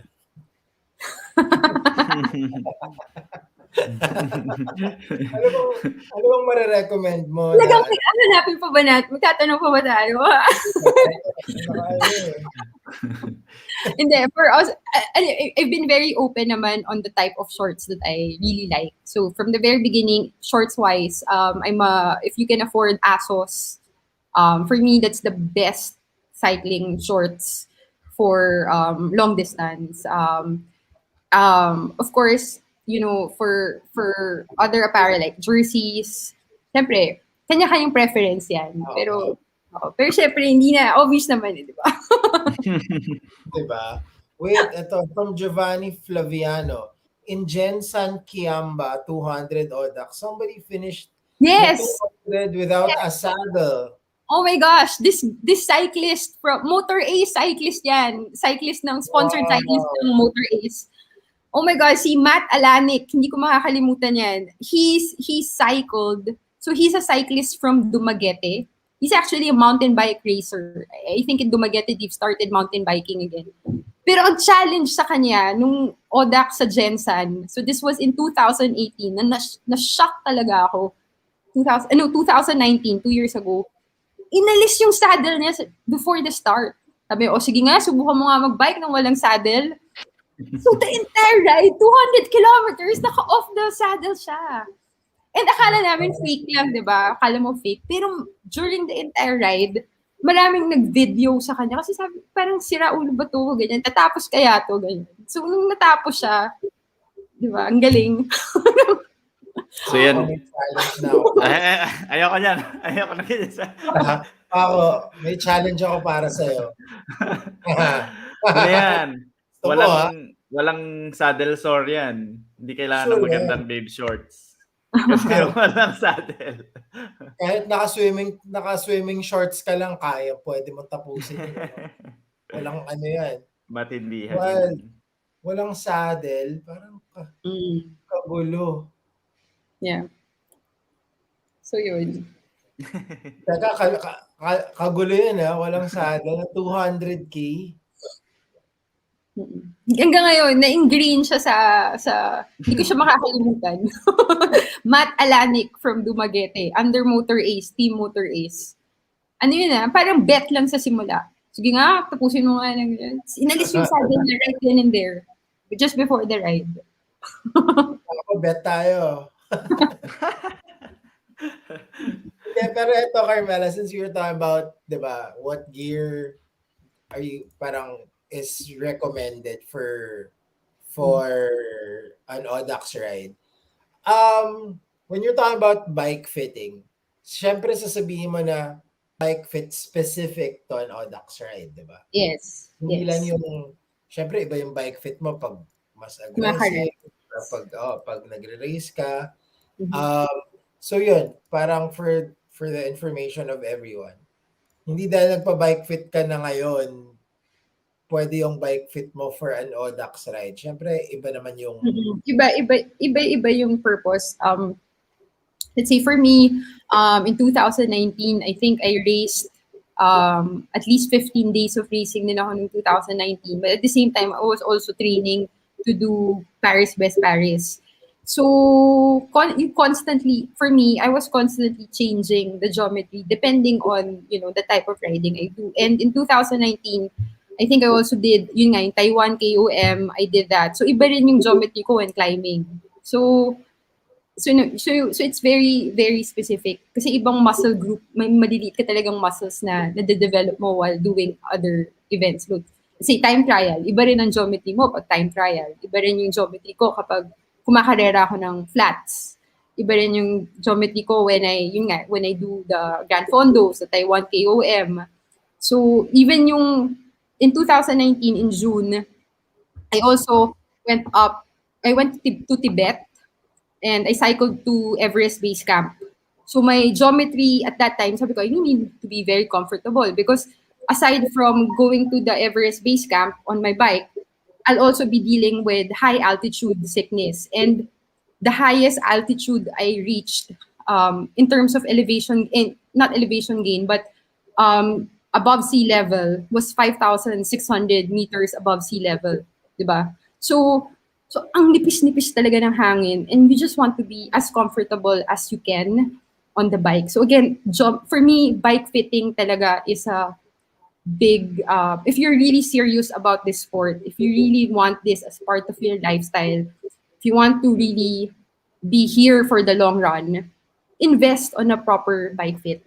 So, bike fitter. So, may records ako niyan. Ano ba yung geometry ko for this kind of event? Yung Nakalista geometry. na lahat. Alista na yan. Naka PDF file pa yan. So pagdating ko doon, I know how to tweak it, diba? I know how to adjust. Ito ang ultimate challenge. I Love My Wife Cycling Club. Challenge, Xavier Geronimo, challenge kita 200 kilometers pero walang paalam. Pero mas mahirap yun eh. Walang saddle. Doon ako sa walang saddle. Diba talaga kayo? Iba talaga eh. Diba? Kaya natin makakaride tong I Love My Wife Cycling Club, no? So theoretically, kung gagawin mo yung 1,200, anong Audax events yung pwede mong gawin kung nasa Pilipinas ka lang? Yung 200, 300, 400, 600. From now yun, di ba? Until September. So ngayon, ang suggestion ko, kasi wala pa naman talaga tayong Audax calendar na nire-release, diba? In fact, may deadline ako sa Friday to send my calendar for the Philippines sa France. But I'll just like this year, I'll keep it to my chest muna until I can fully announce the calendar. Kasi nga medyo magulo pa sa Philippines. We need to settle down first.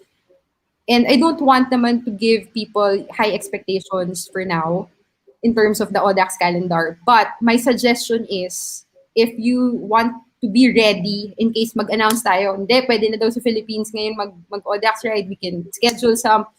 If you just want to be ready, just keep a decent level of fitness right now, diba? So, if you can do your long rides consistently every weekend, you can do 100, 120 kilometers without being broken afterwards. Keep at it, Importante talaga yung long ride, consistent long rides eh. Kasi yun talaga yung magiging foundation mo for these kinds of rides. And then in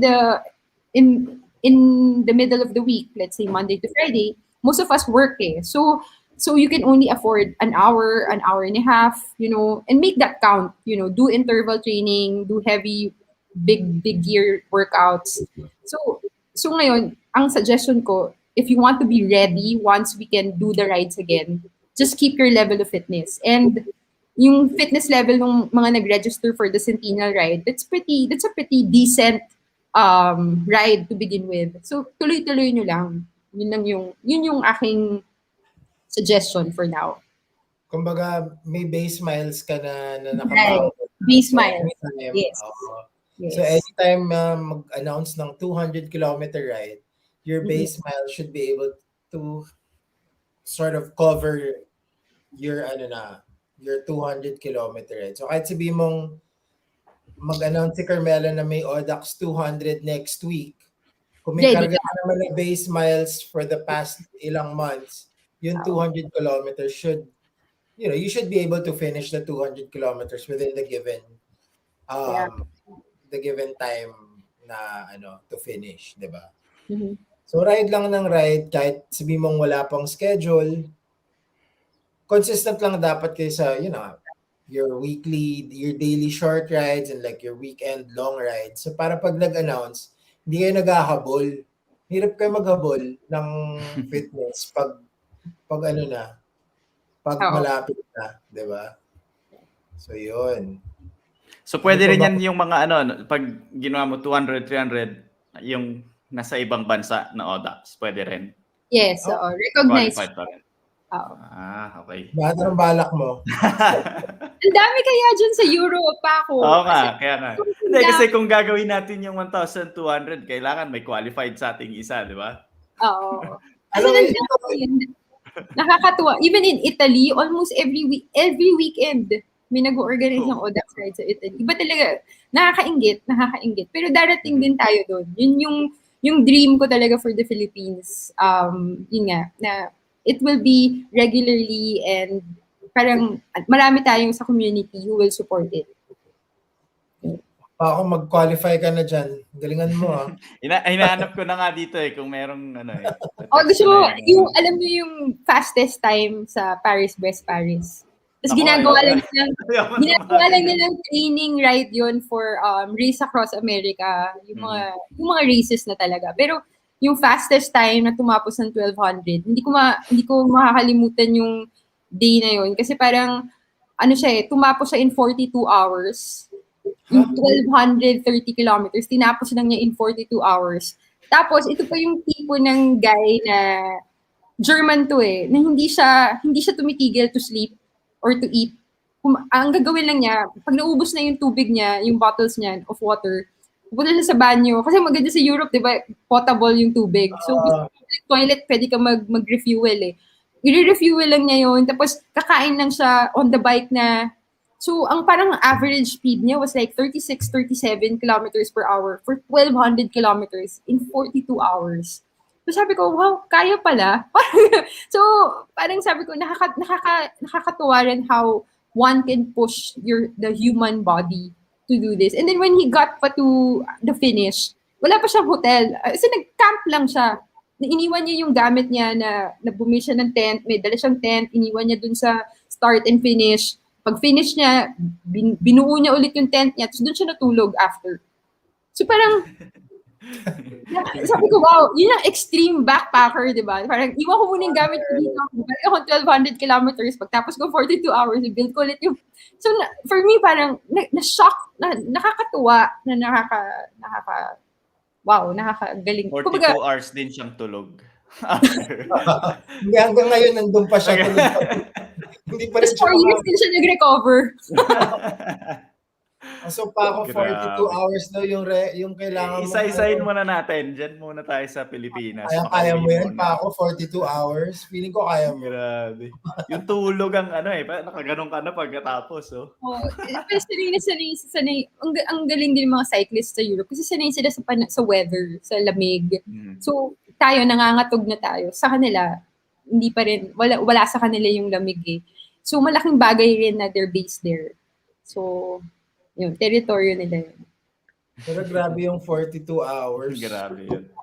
Ang galing yung guy na yun. Kasi sobrang, I mean, we usually get impressed with people who we see in the Tour de France, diba, the Vuelta, when we talk about, Pogacar, yung performance ni Pogacar for the past 2 years, nakaka-impress din. Pero, when long-distance cycling, there's also a lot of people na hindi lang siguro nakikita in the more commercial cycling events. But these people, parang nakaka-wow din, nakakabilib din. So yun yung gusto namin. And this guy, he's not a professional cyclist. It's like you and me, normal people who try to balance everything. So yung Audax, nag-a-appeal siya dun sa mga tao na may konting sira, pero, normal. Sorry. Kayong dalawa, hindi naman kayo normal, no? Grabe rin kayong dalawa, no? Maghanap na ako ng dito para mabuo natin yan. Para sakto tayo sa Mindoro. Ako magdadrive ng SAG. Sige. Video ko na. John Patricio, question. Since till end of October po ang deadline, may bearing ba riding a 200-kilometer route multiple times? Oh, okay. So the Centennial ride, I think he's talking about the Centennial ride. Kasi because of the volatility in the Philippines, I asked permission from France if we can extend the ride in the Philippines na hindi lang September 11, 12 weekend. So we were able to ask permission to have the Centennial ride from September 11 to October 30. Now, what we did differently this time is because you have multiple weeks to do the ride. A lot of crazy, cyclists na I look up to, of course, have started doing more than one 200-kilometer ride. In fact, I have in my results right now, initial results, I have two people who's done 5 200-kilometer rides already.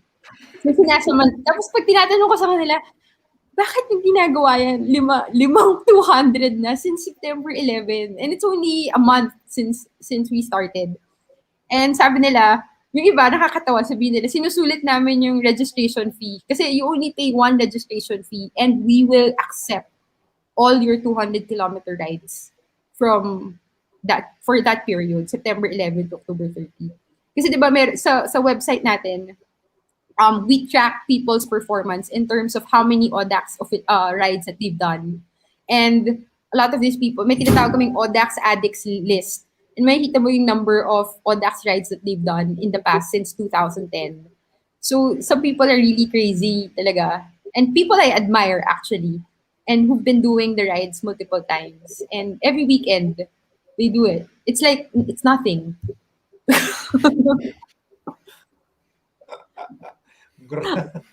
Alam mo, yung ang dami mong maririnig na kwento ng mga iba-ibang topak ng mga siklista, no? May mga weekly mag 200, merong mag 200 na walang saddle. Parang ang saya, di ba? Parang interesting lang dahil kanya-kanya talagang trip eh. Ang napansin ko rin, like for example, yung Filipino cyclist kasi, konti lang talaga who can really penetrate the professional cycling. I mean, the ones in Europe, like Paco, di ba? I mean, we're lucky to have, nandito si Paco. So, kumbaga, for me, yung nakikita ko, paano yung mga amateur cyclists, from the Philippines, like you, me, and people who try to balance work, family, and in the realm of ultra-distance cycling, we can participate in global cycling events through Audax and long-distance cycling. Kasi, honestly, in my lifetime, hindi naman ako aabot ng pro, diba? I mean, I could never penetrate that kind of level of cycling anymore, And konti lang talaga yung, in the Philippines alone, konti lang talaga. And swerte tayo, Paco is there to inspire all of us. But definitely, as an amateur cyclist, napansin ko, in the Audax, in the international ultra-distance cycling world, we can still participate, because it's not a race. And ano lang talaga, tiyagaan, it's a test of character. So feeling ko, in this realm of cycling, we can compete or we can participate as Filipino cyclists. Mhm. And na-prove na natin yun in the past. We've seen people finishing 1,600 kilometers, 1,200 kilometers in Ireland, in Japan, in Italy. So kaya ng Pinoy. Oo, kaya ng Pinoy. Hindi natin kaya mag-impact. Diba? Pero yung sa Ireland na nag 2,000, ano yung 2,500. Si 2,500. Gerald kanina. Yeah, he raced around, race across. I mean, he did race this huge race in Ireland and he podiumed. And he's Filipino. But the thing is, ultra distance cycling, it's still I think it's still in its infancy in the Philippines na hindi natin alam unless you're in the community of long distance cyclists that, people have been doing this around, hindi mo na mababasa sa news yan eh. Diba? Pero in the community, we've had a lot of Filipino cyclists do race across America, race across France, race across Ireland, who's done Hokkaido, Miglia, Italia, and iba yung temperament talaga ng long distance cyclist. So in that sense, feeling ko kaya ng Pinoy to compete and participate on that level. But definitely in the racing pro tours, like si Paco has to be in Portugal to really get a feel of what the racing is really all about. Kasi kung nasa Pilipinas na si Paco, hindi niya mag-gets yun, di ba? So, I think kami, yung community sa Pilipinas, yung swerte dahil binigyan mo ng binukas mo yung mga mata and yung mga isip ng mga Pilipino na meron palang world sa cycling na other than racing lang. Kasi Yes, yung na-realize ko pagpunta ko dito nung nag-start ako mag-race dito, kahit dito sa Europe kung saan talagang parang center ng professional racing, road racing, medyo closed pa rin yung community pagdating sa pagiging progressive. Hindi sila masyadong tulad niyan. Pag medyo bumaba yung length ng socks mo, medyo judged ka na dahil parang ay triathlete siguro yan, or pag tumaas parang runner yan, or compression socks na yan. Simpleng maliliit na bagay, parang sobrang closed nung community. Pero sa Pilipinas, sa atin, alam natin na parang yun lang yung anong sinasabi niyong iba pa, yun lang yung cycling, di ba? Parang pag sinabing cycling, either Tour de France, World Championship, Paris-Roubaix, or track cycling, na for us, yun nga, tama nga yung sinasabi mo na medyo hindi ganon, hindi easily accessible para sa mga Pilipino. And dahil sa dinala mo yung hindi lang yung Audax na event mismo or yung experience nung Audax, yung mindset ng ultra distance cycling na open up mo sa buong Pilipinas. And ngayon nakikita natin, sabi mo nga, nasa infancy stage pa lang yung ultra cycling sa Pilipinas, pero ang dami, kahit yung mga ditong last year lang nag-start magbike dahil lang sa pandemic nagbike, ngayon nag-iisip na mag 600 ng 400, 5 times na nag 200, etc. etc. Ang daming ways kung saan pwede tayo mag-excel as a cycling culture ng Pilipinas, 'di ba? So kami ang dapat nagte-thank you sa iyo, hindi sa akin. Ano nga, yung community talaga, yung kailangan natin pasalamatan. I mean, yun din yung nagiging motivation namin to continue on. Like, for me, sabi nila, kasi I'm based in Singapore, diba, since 2018. Pero every time I organize an Audax, I always fly into the Philippines and make sure everything is running according to how Audax Club Paris wants to run it. Kasi one thing na we really want to preserve the sanctity of what an Audax is, you know, and that's why for me, I could have easily stopped organizing. You know, I've moved to Singapore. Why would I come back? Ganyan. But it's always the community, the type of people I work with, the people I see in the rides that makes me want to come back and make it grow. Parang sabi rin nila, so the sponsors behind Audax ever since, you know, there's David Charlton of David Salon.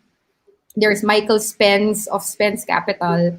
And there's, you know, Cyril Rock of Data One. These are people, the guys, you know, fueling the Audax in the Philippines. And hindi mo wala kang makikitang marketing materials nila na makikita mo ba yung banner nila, yung logo nila. Well, except for David Salon. pero yung the marketing mileage for Audax, it's not there. Kumbaga, it's not the main reason why people really support it. It's the culture. It's the type of people, the type of riding we're trying to promote. Definitely, you know, even the sponsors in the Audax, kinabahan pa ako before dyan, like si David Charlton. Isipin mo, siya yung main sponsor ko, tapos mag-Audax siya. Naalala ko pa ito yung first 600 niya. Nag-DNF siya. So nakabahan na ako. Sabi ko, I will not bend the rules just because sponsor ko si David, diba? So I was bracing myself for that conversation. Natapos na yung 600-kilometer Audax sa Subic, and then ito si David na nag-DNF, who's my main sponsor. Sabi ko, make or break to, because one, I will not bend the rules just because he's my sponsor. And at the same time, you know, kung di na niya magustuhan mag-support ng Audax, mawawalan ako ng support talaga to run the Audax in the Philippines. And back then, naalala ko yun that was in 2011. And the first thing he said when I told him, you know, I cannot bend the rules and the DNF, you know, right then and there, he told me na parang, it's okay. I understand. That's the rules. We need to follow the rules of the Audax. And for you to have integrity, you need to keep at it. So, yung relief ko nung time na yun was, ganyan. So, doon ko na-realize na David Salon is there for the long run because he really understands what the Audax ride is about. And if he DNFs as a sponsor, because he wanted to qualify for Paris Brest Paris back in 2011, and I couldn't, homologate his, his ride because he DNF nga. And then yet he still wanted to support me all throughout. So for me, that's a real test, test of character, test of integrity. And when he told me that he will still support me 100% even after that, that's when I know na this is a community that it's worth thriving in. Kumbaga, I'm willing to work on this if I have people like him, to do that. And true enough, so he's an expat, diba? We all know David Charlton of David Salon. He's a British expat living in the Philippines. He owns David Salon. And after that, there are other expats in the community in the Philippines because they're from Europe. They know what Audax is even before we established it in the Philippines. So one of them is Michael Spence, who's British as well, and then Cyril Rock, who's French. And these guys, they also DNF, So kanya-kanya kaming DNF. So these guys, the sponsors behind the Audax, they failed in these rides, but they keep supporting it. And I told people, if these people who have DNF'd in the past, they could easily tell, they have bodyguards with them and their support vehicles whenever they ride. They could have easily cheated the ride, and yet they didn't. They respected the rules of the ride. If I have people like that moving forward, I will keep on fighting and, we'll keep on organizing these rides. Kasi mas marami tayong gumagawa ng tama. So, yun yung practice sinasabi. Kung may makita ka mandaya, hayaan mo sila mandaya. Kasi masisira rin yung pangalan nila in the future. Maliit ang community eh. People talk, Yeah. But if you do it right, if you do it at the start, and you face your failures, like it's a learning, experience, and you just try to do better next time. Yun rin yung test of character. And yun yung naging test ko for the sponsors, the people behind the Audax. And I'm really grateful. Like, di ba Mars yung sa Baler, sinabihan ako ng specialized na baka hindi na nila ako sponsor na next year kasi ang hirap daw nung Audax Baler. Dalawa lang yata yung nakatapos eh. Buti tumapos si Gino. Pero doon ko rin nakita, that's how I also saw. I mean, I'm not saying this because I'm sponsored by Specialized, but it's because I saw that the people behind Specialized understand the kind of work and the kind of cycling that I want to promote in the Philippines. And even if they themselves find it very tough, they were still there. They saw the value that we're trying to introduce to the community. And for me, as long as we have that kind of support, I have this kind of people, the cyclists I've been dealing with, they're generally very good people. And that's what, I think that's what we need right now. Lalo na pandemic, di ba? Negative. There's the elections coming, it's so negative. And for me, I see this community, I see the Audax riders. I just need to go down and see the wall sa Audax Facebook group. And you get uplifted, you get very positive vibes just from the people's, testaments, yung ganyan. Nakakatuwa. Speaking of which, announce natin yung Audax Facebook page where they can see the info on like announcements, upcoming rides, para lang before we forget. Yeah, so in Facebook, we have the page where I put information, and then there's the group where people can share. So if you don't like the clutter, you just want information about rides, so just follow the Facebook page and also look at the audax.ph website. But if you also want to see other people's stories and testaments and like that, you look at you also join the group. So yun, it's all there. So everything's on Facebook, no? Facebook Oh, Audax page, Audax group. yes. and Audax website. Yan. So ano to? Uy, grabe si Iset Liwag. Audax Baler is the second hardest compared to Audax Rizal. Galing na kay Ice yan na Oo. nakatira sa Baguio. Sa Baguio. Mga Siya yung hardcore yan. hardcore. Yan yung nag-guide sa amin sa Baguio, sa training camp namin sa Baguio. Okay. Okay. Kilala namin yan si Iset. Sobrang, tahimik lang yan. Alam mo yung, she just rides. Ang galing umahon. Ang lakas. Lakas umahon. Oo. Grabe yan. Nakakatuwa. Parang wala lang sa kanya yung climb sa Baguio eh. Parang norm. Wala lang. Hi, Ice. Yun. Gary Soulman. Audax Rizal lang nagawa ko, pero okay na ako dun. Siguro naman. Diba? Pero so you announced na the plans for 2022. Anything planned for the future after 2022? Mayroon ka bang dream location for an Audax na in the Philippines? For the longest time na, ano ba, kung may ideal Audax venue, what would it be?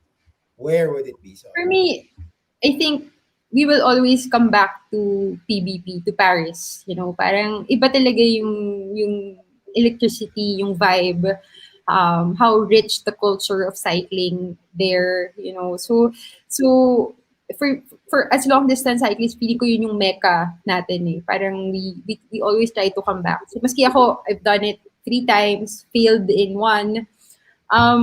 Parang I will still always come back, you know. So we'll see. Dream ko for the Philippines, sana tuloy-tuloy yung rides natin. I mean, of course, ngayon natigil lang, pero it will thrive. Feeling ko with the boom of cycling, diba? Nagbo-boom yung cycling eh. And ang worry ko lang talaga is how to explain Audax to newbie cyclists. Kasi parang ang hirap i-conceptualize at start eh. Parang to begin with, parang hindi naman siya race, hindi siya mahaba, ganyan. So, ang hirap na mag-explain sa start. Pero now, a lot of people can explain it without me having to explain it. Kumbaga, ang dami ko na ngayong kasama na tumutulong sa amin to disseminate the information. So, parang let's make it a normal culture, you know? So, and then work hand in hand with the government. Kasi feeling ko talaga win-win situation siya for everybody. We help the local communities. You thrive in your sport as a cyclist. You do self-discovery. Ang daming wins, kumbaga. Maraming pros and cons. Your dream location, dream route in the Philippines? In the Philippines, gusto ko talaga i-promote yung Siargao. Have you been? Have you been to Siargao? I was supposed to do the Velo de Siargao. I saw the video. Sobrang parang so good. Pretty, gusto ko rin kasi i-promote yung, well, for me, kasi I surf eh. I used to surf. So, ang sakto yung Siargao. Pati yung vibe niya, very chill. Hindi siya super commercialized. So, and yeah, gusto ko yung mga ganyang klaseng locations. And like Baler, I also like yung Baler. Nag-enjoy din ako sa Baler. Very chill lang. Hindi masyadong commercial. Ang ganda talaga ng Pilipinas. Yun yung masasabi ko. Ang ganda talaga ng Pilipinas. Tsaka yung Siargao, ang ganda ng daan. Ang ganda ng roads. Oo. Ang ganda yun. Hindi siya asphalt na smooth. Pero ang ganda ng scenery. Ibang. Parang masayang Siargao. Audax Siargao. Oo. Yeah. Tapos 5 days, no? Saga rin mo. 5 days. Mali yung Siargao. Nung tinignan ko sa mapa nung una, before I went there, parang ang liit nito. So yung route ko doon, parang umiikot ka, parang umuotso ka in some routes, so some roads. Kasi maliit lang siya. You can circumnavigate it in 5 hours. Less, for sure. So, parang 140, di ba? Ang isang ikot. Parang gano'n lang eh. Basta maliit lang siya eh. 140, 160 ang isang gano'n. Pero ang saya nun, at least every so often may masasalubong ka. Kung Oo. all group, Oo. di ba? Hindi Actually, yung... kung mapagod ka, ang dali magtawag ng tricycle sa Siargao eh. Ayun. Pero at Kasi least, hindi mo pa yung tricycle driver kumita, di ba? Yun yung cyclotourism. or magpahila ka. Takbo ka, paandar ka hanggang doon, mga ano lang, takbuhan mo lang 30-35, sunod kami. Huwag kang pepreno. Nakita ko yung comment ni Steve Infante sa Bicol, Ma'am Carmela. In fact, years ago, we were supposed to have a ride in Bicol that would start and finish in CWC. So, kausap na namin before yung, kilala na natin yung mga Villafuerte sa Bicol. Yeah. So, we were supposed to organize it. As in, we have a route in mind. Tapos, na-meet ko pa yung mga cyclists from Sorsogon, from Irosin. So, they were going to the Subic just to do the Audax ride. So, lalo akong na-convince. And then, we were plotting routes talaga going around Mayon, pwedeng starting from Naga or Legazpi. Basta, marami na kami naka-plot na routes for Bicol. So, definitely, Bicol is in the pipeline. So, yung nakita ko lang yung comment sa kanila.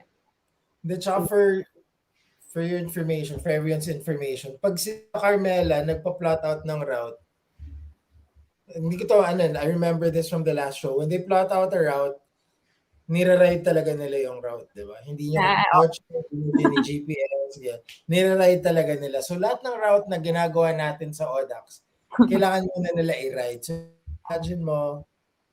imagine nyo lang kung ilang. So pag nag-suggest ka, ganyan, kailangan i-ride ni Carmela lahat yan. So suggest lang kayo ng suggest. Davao, Jensan. Pero we don't want to be called hypocrites din naman, di ba? So, but I really love the distance and discovering these places. So, if I plot a route, I know that it's doable. So, and I know that I've done it, so yun lang yung we want to we always try to put ourselves in the shoes of the cyclist who will be doing the rides. So, alam namin kung how to give reminders as well. So, yun yung mandate namin. Kaya parati ko sinasabi, hindi lang pwede mag-plot sa GPS and then share ko yung GPX file, plot ko sa Strava or map my ride and then share ko. It doesn't feel parang kulang eh. So I really want to see the route myself and establish the checkpoints and, even get the GPS points. So yun pala, medyo old school kami ever since 2011.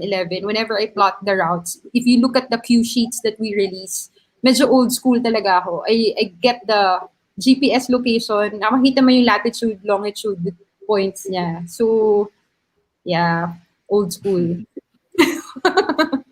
Tapos yun yung bibigay niya sa atin, no? Latitude, parang siguro kawawa.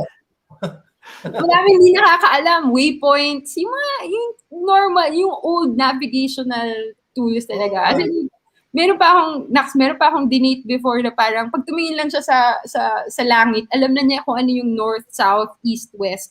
Kasi hanapin niya yung isang constellation na magpo-point to the east. Basta yung basic talaga navigation. So, ako nga, pasalamat ako yung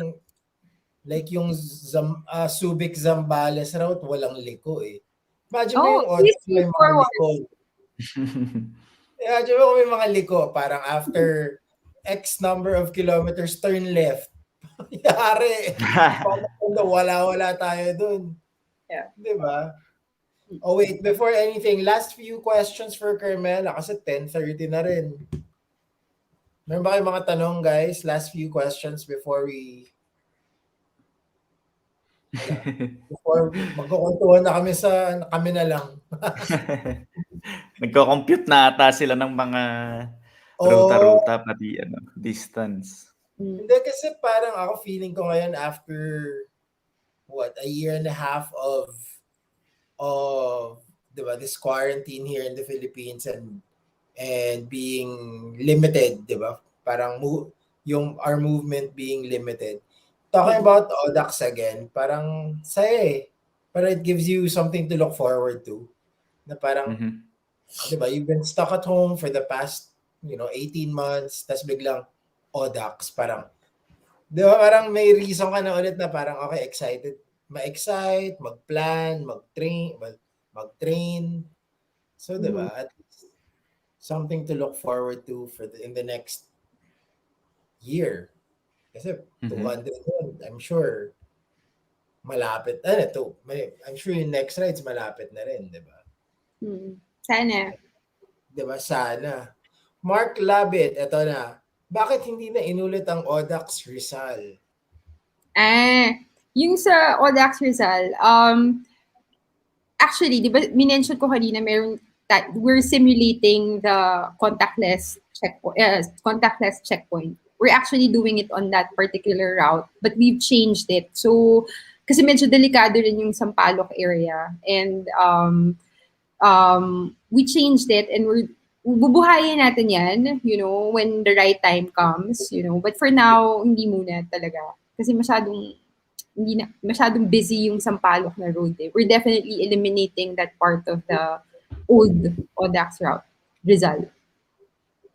Okay. Yan. Alvin Holos, Miss Carmela, aside from SL7, what is your retirement bike? Retirement bike? What do you mean retirement bike? You're not supposed to retire from cycling. Diba? Yun, ang sagot. Tama. Hindi totoo ang end game bike. Hindi totoo ang... Hindi ko yan. Kasi pag sinabi niyong binili niyo yung retirement bike niyo after a year or two, may bago ka na namang retirement bike. Diba? Parang hindi natatapos yan. Pero, kamusta naman ang SL7, Carmela? Okay. Very versatile. I mean, hindi ko sinasabi to dahil sponsored ako ng Specialized. As in, people know naman na I've been using Specialized bikes even before I got sponsored by Specialized. And naalala ko pa, I got before, tarmac din yun SL4 Amira, the first women-specific tarmac produced. That was around 2011. So I really like at that time the tarmac. Parang I really liked that it was women specific, and it was really built for racing and road racing and long rides. And then before I got sponsored by Specialized, on the time trial, I also used the first ever Specialized transition when they started. I mean, before the Shiv pa yan diba? So even before I got sponsored by Specialized, naalala ko pa yun, binili ko pa yun dito sa Singapore noong 2009, 2010. And it was the team issue for Team Gerald Steiner for Tour de France that time. Diba? Malabas yung edad ko diba?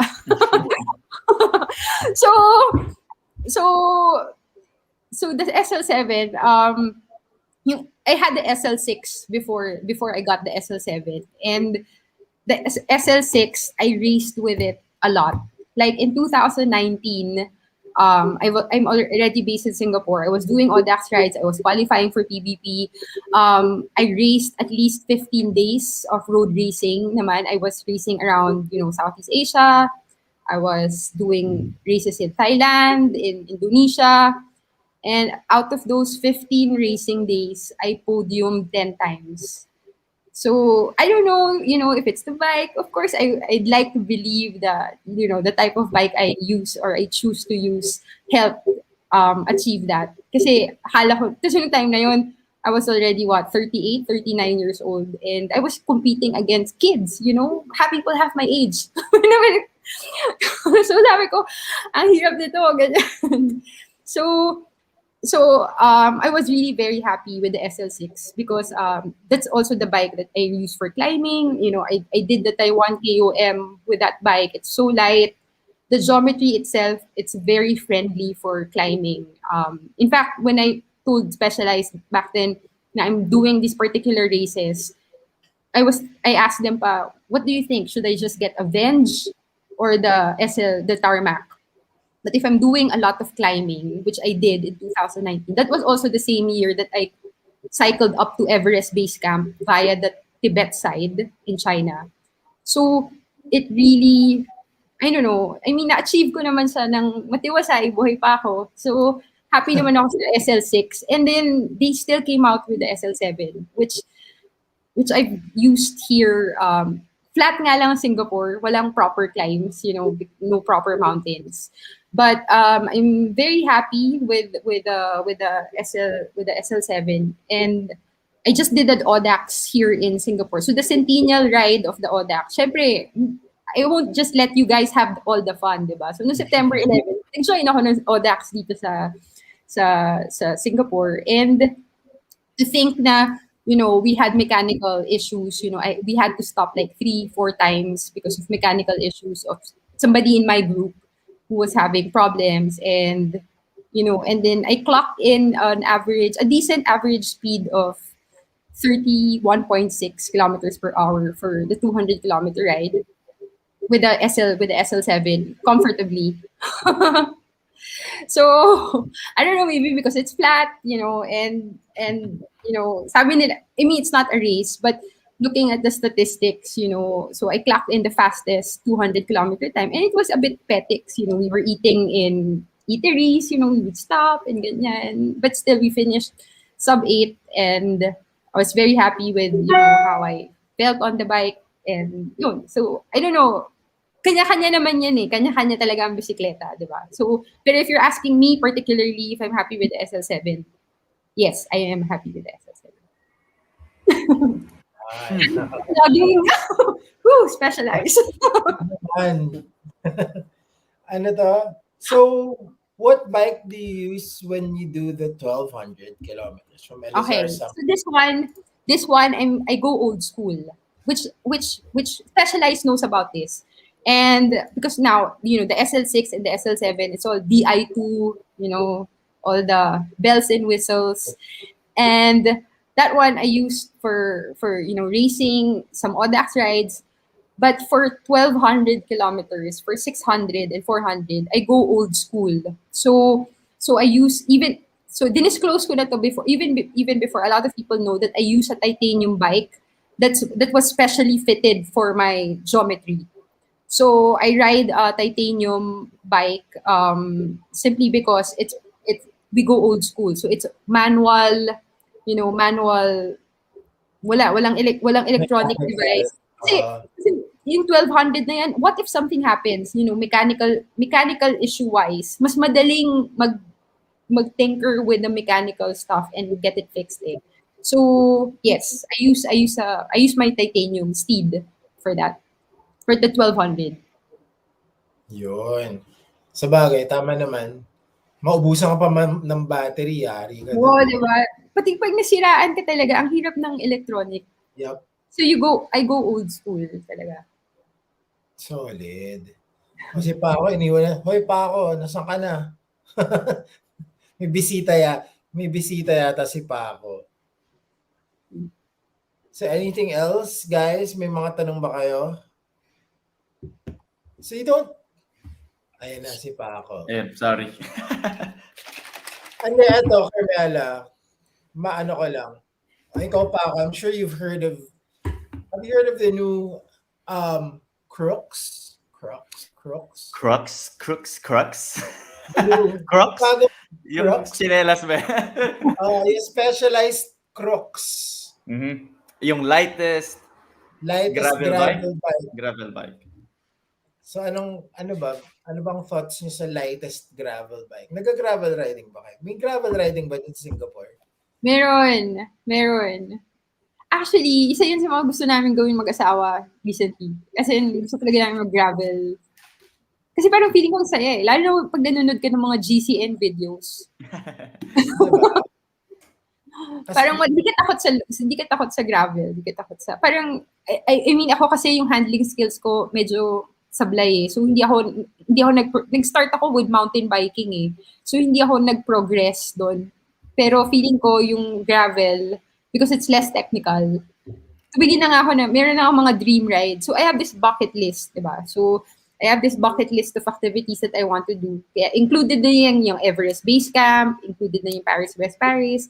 And then there's these rides along the Silk Road na sabi nila the best bike to do it is using a gravel bike. So parang ang sarap lang gamitin. I mean, I think sa Kyrgyzstan, parang ganun. Ay, tama ba? Sa Turkmenistan, parang ganun. meron sa Kazakhstan. Tumingin na ako. As in, tumingin na ako.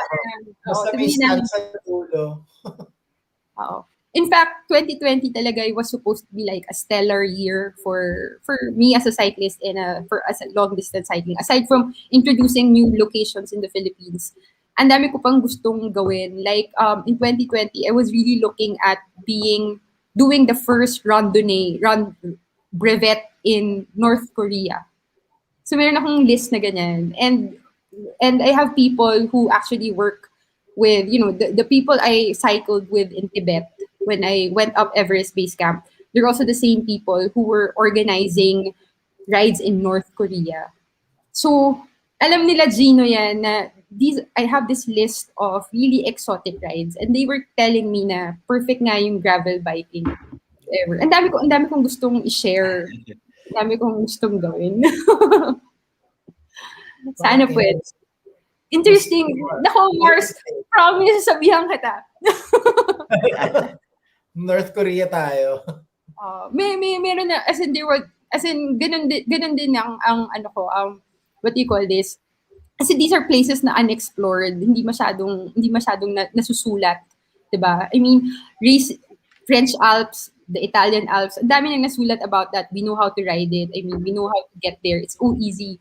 But these rides that are exotic, like when I did the Everest Base Camp, who would have thought that you can actually cycle for 9 days? You enter Tibet, the political situation in Tibet medyo rocky, di ba? Kasi medyo hindi sila comfortable with the government in China, ganyan, there's propaganda and all that. But when you're actually there and you see how it is, you're not only immersed with the type of cycling in that area, but the culture. You see that Tibetans, the Buddhists, how they practice Buddhism. Iba yung cycling, adventure cycling. Yun yung sinasabi ko. I want to promote that as well in the Philippines and bring people out of their comfort zone. Adventure cycling. Yun yung gusto kong i-introduce. I want to, in Thailand, I've done rides like you cycle from Bangkok to Phuket.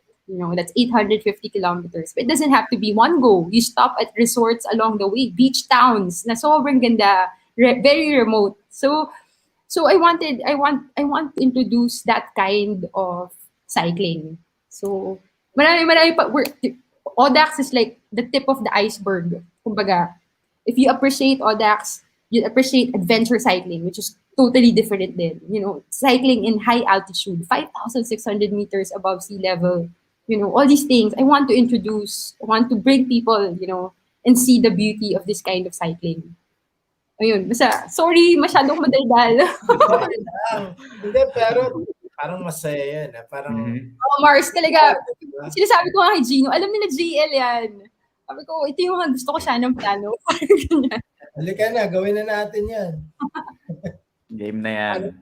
Game na yan, pag sabay-sabay tayo. Di ba? Gravel bike na ba next bike? Why not? Diba? Why Gravel bike. Wala namang retirement bike eh. There's only a next bike. Yeah. Diba? Shit, gravel bike. Parang gusto ko. Specialized. Baka naman. Pa-plus one na rin. Diba? Hindi kasi alam mo yung dream ko talaga, Mars. I don't know pa ako, Mars, I like this kind of venue because I get to be myself, I get to talk naturally. And di ba when we see GCN videos, kaya natin yun eh. Ganun ako eh. You feature the rides in the Philippines. You feature the people, the people who are normal, the people who do these rides. Makita mo yung hirap nila when after the Audax ride, may nakikita akong umiiyak, So the cycling element, the adventure, a GCN type of, introducing cycling, not just racing,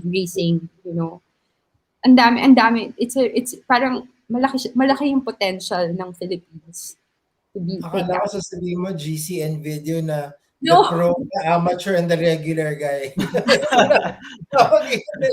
Yung pinapag-time trial nila yung tatlo.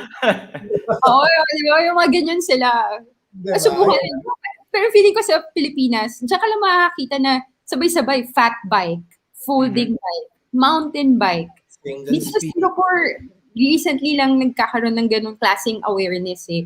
Pero yung single speed, recumbent, there's so many types of cycling machines. And nakakatuwa. Honestly, when I started Audax, ang alam ko lang time na yon was road biking and triathlon. Parang ang liit ng mundo ko. Pero when you start opening it up, parang wow, it's a big, big world. And we want to be inclusive. We want to be welcoming to everybody. That's all like what, Kailangan ganun. what EA Cabanyog is adventure. Sorry. Namatay ni. Adventure cycling is probably gonna be big in the Philippines considering that gas prices ngayon. Yeah. Tama naman. At saka, another thing is, travel isn't gonna be as frequent, like international travel. Kasi right now, not everyone can travel as much. So, I guess it's another venue for people to get away, to travel na, hey, let me bike to these places. Yun na yung parang travel nila na parang you get to ride, you get to see other places, you get to camp, you get to, hang out. So parang yun na yata yung next day, di ba? Parang, I guess, for now, kasi nga, we can't really travel as often as we used to. So yun na yung parang next alternative natin to all that, di ba? That's right. Nakita ko sa comment section si Steve Infante. He's mentioning the Mallorca 312. So I did that back in 2017. And yeah, 5,500 meters of climbing talaga siya. Tapos yung cut-off time niya was 14 hours lang. So I did that and I realized back then na parang I wanted to bring the Gran Fondo spirit in the Philippines. That's why we have Audax Rizal, Audax, the one you go through Sierra Madre, the Audax Bataan. Gusto natin yung ganyang klaseng rides talaga. Kasi I want to bring the Gran Fondo. Yung tawag nila sa Mallorca 312, it's more than a Gran Fondo. And in Europe, si Paco, alam niya yan, very common yung Gran Fondos in Europe, in Italy. So, I wanted to bring that kind of experience in the Philippines. Na it's really tough. It's not for the faint of heart. So, parang konti na lang Everesting na eh. Kami rin yung first time Everesting in the Philippines. So people in the Audax talaga, nakikita mo yung tenacity and how they tackle, challenges like that. So naalala ko, the first ever Everesting in the Philippines, we did it in 2015, and there were only 6 of us who did it. And 2 lang kaming Pinoy, and the rest of my friends were all foreigners. And we did it in Subic. So it was a revelation na mas gugustuhin naming mag 300 kaysa sa mag-Everest. Sila Luke ba yan? I'm sure si Luke kasama dyan. Yung time na yun, wala pa si Luke. Wala pa sa Pilipinas si Luke. So, ang kasama ko si Guillaume Daboville, si Michael Spence, Joanne Plumley, Vanny Hans. So, 4 sila na foreigner. Tapos ako and si Jeffrey Nagkayon from the Philippines. So we did it quietly in December. Naalala ko yun, in December 2015. That same year, we did my second Paris Best Paris. So sabi namin, we wanted a new challenge. Why don't we do the first ever Everesting in the Philippines? So that's how we did it. ang naisip kong pwedeng pauso, sige lang. Imbis na Everesting, kasi di ba Everesting, height ng Everest yung ika-climb mo. That's right. But hindi mo i-climb yung height ng Challenger Deep or Mariana Trench. Oh, di ba? Di ba? Mas mahirap yun. So palusong. Hindi, paakyat ka pa rin. Pero yung height, total height lang, di ba? Hindi, syempre, maganda yung palusong yung Palusong. i-record ko. Pero syempre, akitin mo ulit Aakyat lahat ka rin yun, eh. di ba? Yeah. Pero kung compute mo yung ano naman, downhill. Downhill challenge. Same hill, depth ng Marianas Trench, ganun. Pero ganun din eh, parang niloko mo Ganun lang din. sarili mo kasi aakitin mo rin eh. Pampalubag loob lang. Parang, hindi siya climbing challenge, pababa nga eh, parang mas masaya. Diba? Hindi mo lang sasabihin, aakit pa kayo ulit. Yung mga ganito, Carmela, yung mga North Loop, Philippine Loop. Oo. Actually, ang dami ko kilalang nag-North Luzon loop na eh. As in, pero kaya rin ako proponent ng SAG in the Philippines. Kasi ang dami ko rin kilala na, na-pester ng mga lasing or, may safety issues pa rin. Lalo na kung babae ka na nagbabike. So I know it's a big debate, in the Philippines, but may SAG. Ganyan. So for me, the SAG in the Philippines have done more good than bad. It's been a preventive measure for we don't know what crimes could have happened. We see a lot of people with SAG who have helped other cyclists who are in need of help. Lalo na pag may na-aksidente, at least somebody's there to bring you to the hospital right there then and there. Because it's so unfair to compare the Philippines to, let's say, countries in Europe. Because the medical response in Europe is much better than in the Philippines, right? So I know maraming hardcore Pinoy cyclists, dapat di na nagsasag eh, dapat wala na.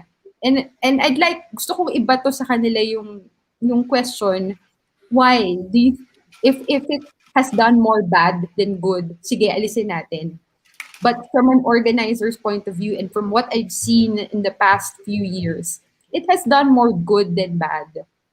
And lalo na ngayong pandemic, actually, yung ibang tao, ayaw nila nagsastop sa mga sari-sari store kasi they feel na it's not as clean or as safe. Kanya-kanyang preference talaga. We just have to respect that. And they feel much safer getting drinks from their own vehicles, which is fine. Which is fine. As long as you do the distance, human-powered machine, you cycle within the allotted time, we'll accept that. Hindi ka naman nandaya just because may SAG na sumusunod sa'yo sa likod eh. Diba? So yun lang yung gusto kong i-clear out also with the SAG issue. Kasi dami nagsasabi sa akin, Carmela, dapat patas ang laban, lahat walang SAG. Sabi ko, hindi eh, iba pa rin eh. Sabi ko, we're talking about the Philippines and we need to face the reality that we're not like Europe. We're not like Singapore. Diba? Dito, pag na-aksidente ka, tawag ka 995, in 5 minutes may darating sa'yo. But Singapore is really small. You can circumnavigate the entire island in 120, 140 kilometers. So it's unfair to compare the Philippines to other countries. So, yun lang. Yun lang yung gusto kong sabihin. Ito nga sabi ni Salvador Condat. Throwback lang, nagsag ako sa Audax Rizal. Sa sobrang hirap, may hinamatay na lady biker.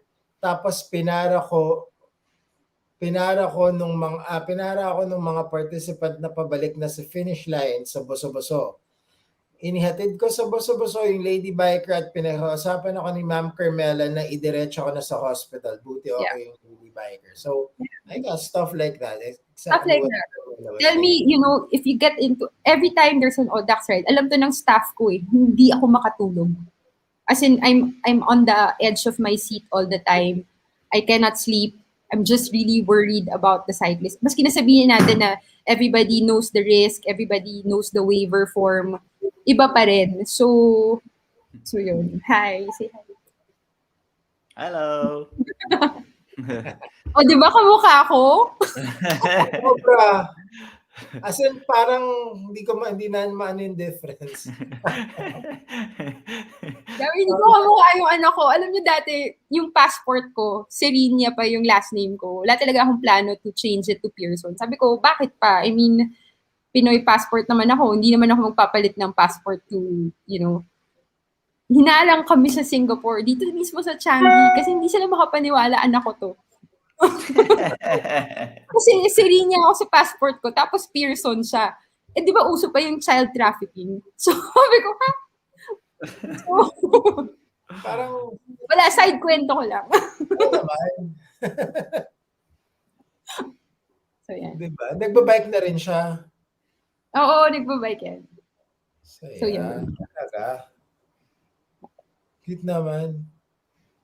Ang dami nating ride na paplanuhin, guys. Oo, marami. Dalawin din natin si Paco sa Portugal. Dito Pati si talaga. Monica Torres. Dito talaga. Wala nang... Sabi nga may comment dito kanina somewhere. So pagkatapos ng PBP, diretso ng Portugal. Diba? Pwede. Parang kung nabalitaan nyo, after ng Vuelta a España, merong isang rider, kung di ako nagkakamali, rider siya ng Euskadi-Euskatel, yung mga orange na jerseys. So natapos yung Vuelta a España, last stage sa Santiago de Compostela. Sa medyo northwestern part ng Spain, north ng Portugal. So nung natapos yung Vuelta a España, nag-decide siya mag-ride na lang pauwi sa south of Spain na parang 2,000 plus K away. So nag-ride siya right after nung last time trial, nag-ride siya pauwi. So baka pwede niyong gawin yun pagkatapos yun ng PBP. Ride kayo dito. Tutumba mo yung bisikleta mo for a while. Baka hindi mo na kami makita dyan dahil tutulugan ka lang namin. Pero masarap talaga dito. As in, isa siya sa mga siguro hindi masyadong napupuntahan dahil nasa dulo siya tapos parang katabi lang ng Spain. Pero ang daming roads dito na sobrang ganda. Ang daming ahon. Kung gusto niyo ng ahon, gusto niyo ng medyo flat. Yung weather, hindi ganun kahit deep winter, hindi siya ganun malamig para sa atin kumpara sa Pilipinas. Pero hindi siya tulad ng ibang lugar. Talagang... Ano tayo, Mars, specialized na ride. Dito. Sinabi ko kaya JL, one of the best rides I've done in Europe. Actually, I did it in 9 days. Pero very leisurely lang siya. So I landed in Geneva, Switzerland. Tapos from there, you go down to the south of France. So, ginawa ko siya in 9 days. Tapos I think I went through 19 mountains na fini-feature sa Tour de France. Like Galibier, Telegraph, the famous mountains. Even Madeleine. Tourmalet. So, Tourmalet, ganyan. So, 9 days mo siyang gagawin. Tapos we only cycled like 100, 120 kilometers a day. Tapos you stop at quaint French towns. And ang misconception before sa Europe, mag-bike mahal. But that one, because we organized it ourselves, hindi kami kumuha ng tour company. You just do your proper research and do your proper, so we did that. Ang naalala ko, ang ginastos ko lang for that 9 days, kasama na yung hotel and food, was around 39,000 pesos. Parang nasa 600 pounds, parang ganun, British pounds. So, ganun, if you do your research properly, and pag kinikwento ko sa ibang tao na overwhelmed sa what? From Switzerland to south of France, mahal niyan. Sabi ko, hindi. We did our research properly. We did our homework. We did it, we thought about the route properly. And mura naman outside the big cities eh. Kung hindi ka di ba, mura. Tapos we stayed in nice bed and breakfast. So 39,000 for 9 days. Not bad. Diba? Not bad. Tsaka sabihin mo doon parang start ka Geneva, pababa to south of France. So dadaanan mo yung France, dadaanan mo yung Antibes, and then when you're at the south of France, madali na pumuntang Morocco, and it was such a well-planned ride to the point na nilagay ko siya sa Facebook profile ko, nilagay ko yung album. Tapos nandun yung route, pati yung mountains na kinlimb namin. Kasi gusto ko siyang gawin and gusto ko siya i-share sa ibang tao. If you want to do something like that, you go through 19 mountains that are featured in the Tour de France, fly into Switzerland, finish in the south of France. you go through Cannes, you go through a lot of these really nice, quaint French towns. Kaya eh. Pati mura lang siya when you research it properly. So yun lang yun yung sinasabi ko kung DL, gawin natin. Akala ka sa Sibimon, start ka sa Geneva, tas pababa ng south of France. O at least palusong lahat, di ba? Hindi. Pababa kasi pababa. Pababa eh. 19 mountains pala, hindi pala pababa. 19 mountains, I think. Lahat yan, Galibier, Telegraph, lahat madadaan. Akala ko, palusong na talagang dulo eh. Di ba? Sarap na. Bigyan nga natin kila JL. Game yan. Palusong. Ano to? Any other questions, guys? Bago tayo maghanda para sa 1200. Oo, parang ang daming ride na biglang kailangan paghanda. Well, at least meron ng goals. Meron ka ng, kasi parang for the past 18 months, parang hindi ka as motivated mag-ride kasi wala ka namang goal eh. 'Di ba? Wala ka namang, you were training for anything, wala kang race, walang Audax, walang anything. So parang 'di ba, in a ways tatamarin ka na rin kasi wala ka namang Pero at least ngayon meron na, 'di ba? Meron na tayong something to look forward to. Ako sa totoo na-motivate talaga ako nung sinabi ni Carmela na magkakaroon ng 1200 sa Pilipinas. So, susubukan kong gawin lahat ng yung 200, 300, 400, 600 dito. Tapos kung merong 1200 sa Mindoro, nandun ako para may representative tayo, Mars. Ako susubukan kong pakinggan yung kwento mo pag natapos mo 200, 300, 400, 600. Subukan natin yan. Kasi, syempre, iba pag sa Pilipinas, yung mga experience natin sa Audax na, although 200 pa lang yung na-experience ko, iba yung atmosphere pag nandun ka sa daan, kasama mo yung mga ibang loko-loko. Nakaka-miss talaga yung community. Nakaka-miss. Sana talaga umayos na. Diba? 1-2 Meron pa tayo. 1-2. Yes, meron pa tayong 10 months. Tama ba? Tagal pa. Kaya yan. Saan na kayo bukas? Kasi magto-200 ka pa, mag-2, 3, 4, 6 ka pa. Diba? Ayan si Ice. Thank you, Ma'am Carmela and Sir Mars and Sir Paco for tonight's coffee ride discussion. Ito ko si Ice, kailangan makasama mag-ride to. Paco. Yan. Tara. Yun yung mga gusto kong cyclist. Yung tahimik lang. Yung let my cycling do the talking. Ice was, when we had our camp in Baguio, yung Unilab Active Health pa. Siya yung guide namin for 2 days. So, siya nagdala sa amin sa mga climbs na hindi nauubos at tsaka wala siyang marunong sumagot, wala siyang sinagot na maayos.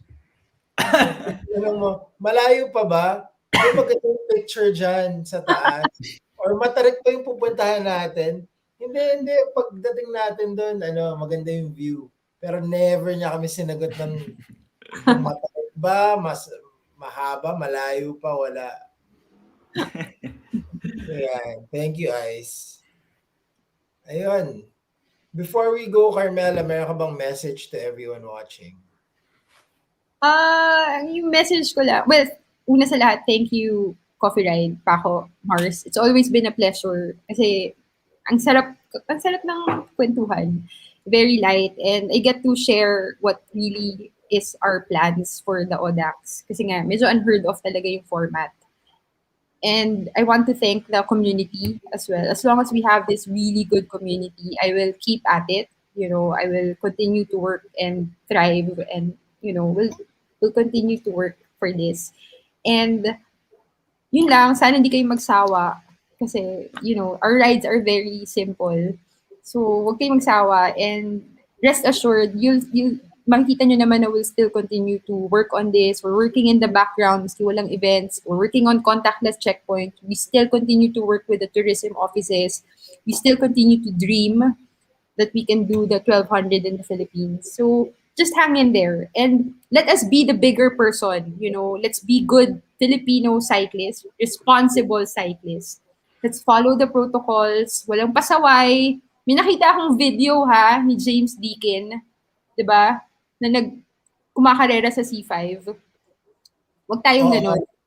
Oo, wag tayong ganun. Let's be good stewards of this sport. Yun lang yung parati kong gustong sabihin. Let's be good stewards of the sport. And rest assured, we will still support Audax, from our end as much as we can. Yun lang. Thank you. Meron ka bang gustong pasalamatan na sponsors? I mean, your sponsors of Audax again. Okay, so definitely for Audax, even during the pandemic, I've been in touch with the people who are behind supporting me, so definitely there's David Charlton of David Salon. Kilala siya as owner of David Salon, but he's been in the other industries like, he owns the hotel in Makati, the Picasso Hotel. He owns Union Jack Tavern. But kilala siya as David Salon, 'di ba? Pero he's employed so many Filipino people in the Philippines, and he's one of those entrepreneurs na never wanted to lay off people during the pandemic. That's why, di ba, maski na hindi related sa cycling yung David Salon, pinupost namin parati sa Audax group, let's give back to the sponsor who's been supporting us from the very beginning. Kasi nung time na yun, 10,000 employees si David, siniswelduhan pa rin niya during the pandemic. So can you just imagine? So his passion to help the Filipino people, para na rin siyang Pinoy in a sense. And so yun, so hopefully you also support him as much as he supported us in the Audax. There's Cyril Rock from Data One. So Cyril owns a leasing company who provides, all the computers used by the big telecommunications company like Smart, Globe. There's Michael Spence, who owns Spence Capital. So para siyang hedge fund. There's also our Filipino Randonneurs, si Sir TJ Jimenez, who owns the Jimenez Pharmacy. So it's a pharmaceutical company in the Philippines. So these are people who's been supporting the Audax ever since. And also from our personal sponsors, sa sponsor namin ni Mars, of course, thank you for the support ng Specialized. I mean, during the pandemic, I personally didn't expect na I would still receive the SL7. I don't know about you, Mars, kasi mas nakakausap ko si JL. Na-surprise talaga ako na parang, whoa, during the pandemic, you're still going to give me a bike when I haven't even raced or, done an Audax or have even been present, So that kind of support, we really appreciate. And whenever you ask Specialized, what do you guys want? What do you want us to do? Just be yourself. Ganun, si Gino here in Singapore, who's a Filipino, who's the marketing head for Asia Pacific, marketing director for Specialized in Asia Pacific, he would tell me, just be yourself. You don't even need to look good on the bike all the time. So yung ganong klaseng support, nakaka-overwhelm. And of course, Sports Nutrition, Tailwind Nutrition, Cramfix, and of course, Vantage One. So yun, thank you. Yun lang. Thank you. Yun. Thank you, Carmela, for being... Ito si Carmela, our first repeat guest. Repeat guest. Always a pleasure to have you on the show. Thank you. Super thank you. Ikaw pa ako, ang message mo na parang may lalim tungkol sa self-discovery ba dapat yung message? Hindi, syempre, yung tulad ng sinabi natin kanina, swerte tayong community na meron tayong someone na katulad ni Carmela and lahat nung sumusuporta sa gusto nilang gawin sa Pilipinas in terms of events, pag-enhance ng cycling culture, pag-open ng mga isip and mata ng mga Pilipino na there's more to cycling than just yung racing, Tour de France, etc. etc. UCI, although pumasok sila sa gravel, ibang story yon. Pero yun yung parang nare-realize natin every step of the way, nakausap natin si Carmela. Kahit anong nangyayari ngayon sa Pilipinas, 'di ba, pandemic, election, whatever, gusto kong balikan yung totoo pa rin na it's more fun in the Philippines. Kahit anong mangyari, doon tayo uwi, doon tayo galing, yun yung mga tao na kasama natin. And para sa mga ganitong klaseng events na lahat ng kasali, kahit si Carmela, alam ko on the day itself, minsan hindi siya kasali sa Audax para lang mag-oversee ng mga bagay, maging maayos yung buong event. Lahat ng involved doon sa community, sa events na katulad ng Audax, naghihirap para maging mas maayos yung community itself, 'di ba? Yung social aspect ng event. Pati na rin yung paghihirap ng mga nagbabike mismo, 'di ba? Parang yun yung pinakamadaling gawin, maghirap sa bike. Pero ang dami pang tulad ngayon na discover natin, kahit hindi natuloy yung 2020-2021 season as planned, ang daming nangyayari behind the scenes na ngayon lang natin nalalaman kay Carmela, 'di ba? Na sinusubukan nilang gumawa ng maraming ways para matuloy lahat ng events kahit papano. And despite lahat ng nangyayari, nakakapagplano pa sila ng 1,200 na event for next year sa Mindoro. So talagang ito yung tingin kong bumubuhay sa community ng cycling. Yung mga storya na binibigay nila Carmela, kasi dahil sa mga events nila, tulad niyan, ang dami nating nakita sa comments na kwento tungkol sa kasama niya, asawa niya, sa 200, di ba? Yung mga nag-away, nagpaalam, nasiraan or whatever nangyari sa event, nagbinuo ni Carmela. So, ang message siguro, lahat tayo magkakasama dito sa journey ng self-discovery as a community, cycling community ng Pilipinas. So, thank you kay Carmela, especially kay Carmela, dahil may mga taong ganyan na nagpo-provide sa atin ng ibang alternatives than racing, than yung strict na cycling. So, thank you Carmela, and doon sa lahat ng nag-aabang ng Audax, malapit na. And tapos na nga iba, nakalima na nga iba, di ba? So, thank you Carmela. Yun lang yung ating masasabi sa ngayon. At gagawin ko talaga yung 1,200 na yan. Kung matuloy sa Mindoro, for sure, dapat nandun tayo. Kahit si Mars. Oh, of course. Maski shorter distances. Magpo-forward. Okay, 400 ako doon. Tapos tutugtog na lang kami sa gabi. Habang nag-1,200 kayo, tutugtog na lang kami sa gabi. Oh, pwede may tubes. Yan. Diba? Diba? Pwede yan, diba? May party tayo gabi-gabi habang sila nagra-ride. Pwede yan, ha? Parang coffee ride sponsored na party. After, post Audax, di ba? After party. Game. Bawal ka makitugs-tugs pag di mo natapos. Kaya 200 lang yung titirahin ko dun para tutugtog na lang ako sa gabi. Para bang nagra-ride kayo, kami nagpapakasarap na. Ayun. Again, thank you Carmela for joining us. Thank you for giving us something to look forward to. Parang yeah. And then, of course, thank you Specialized Philippines, Specialized Asia Hub, Nike Philippines, Rudy Project, Endurance Lab to me. Thank you guys. We'll see you again next week.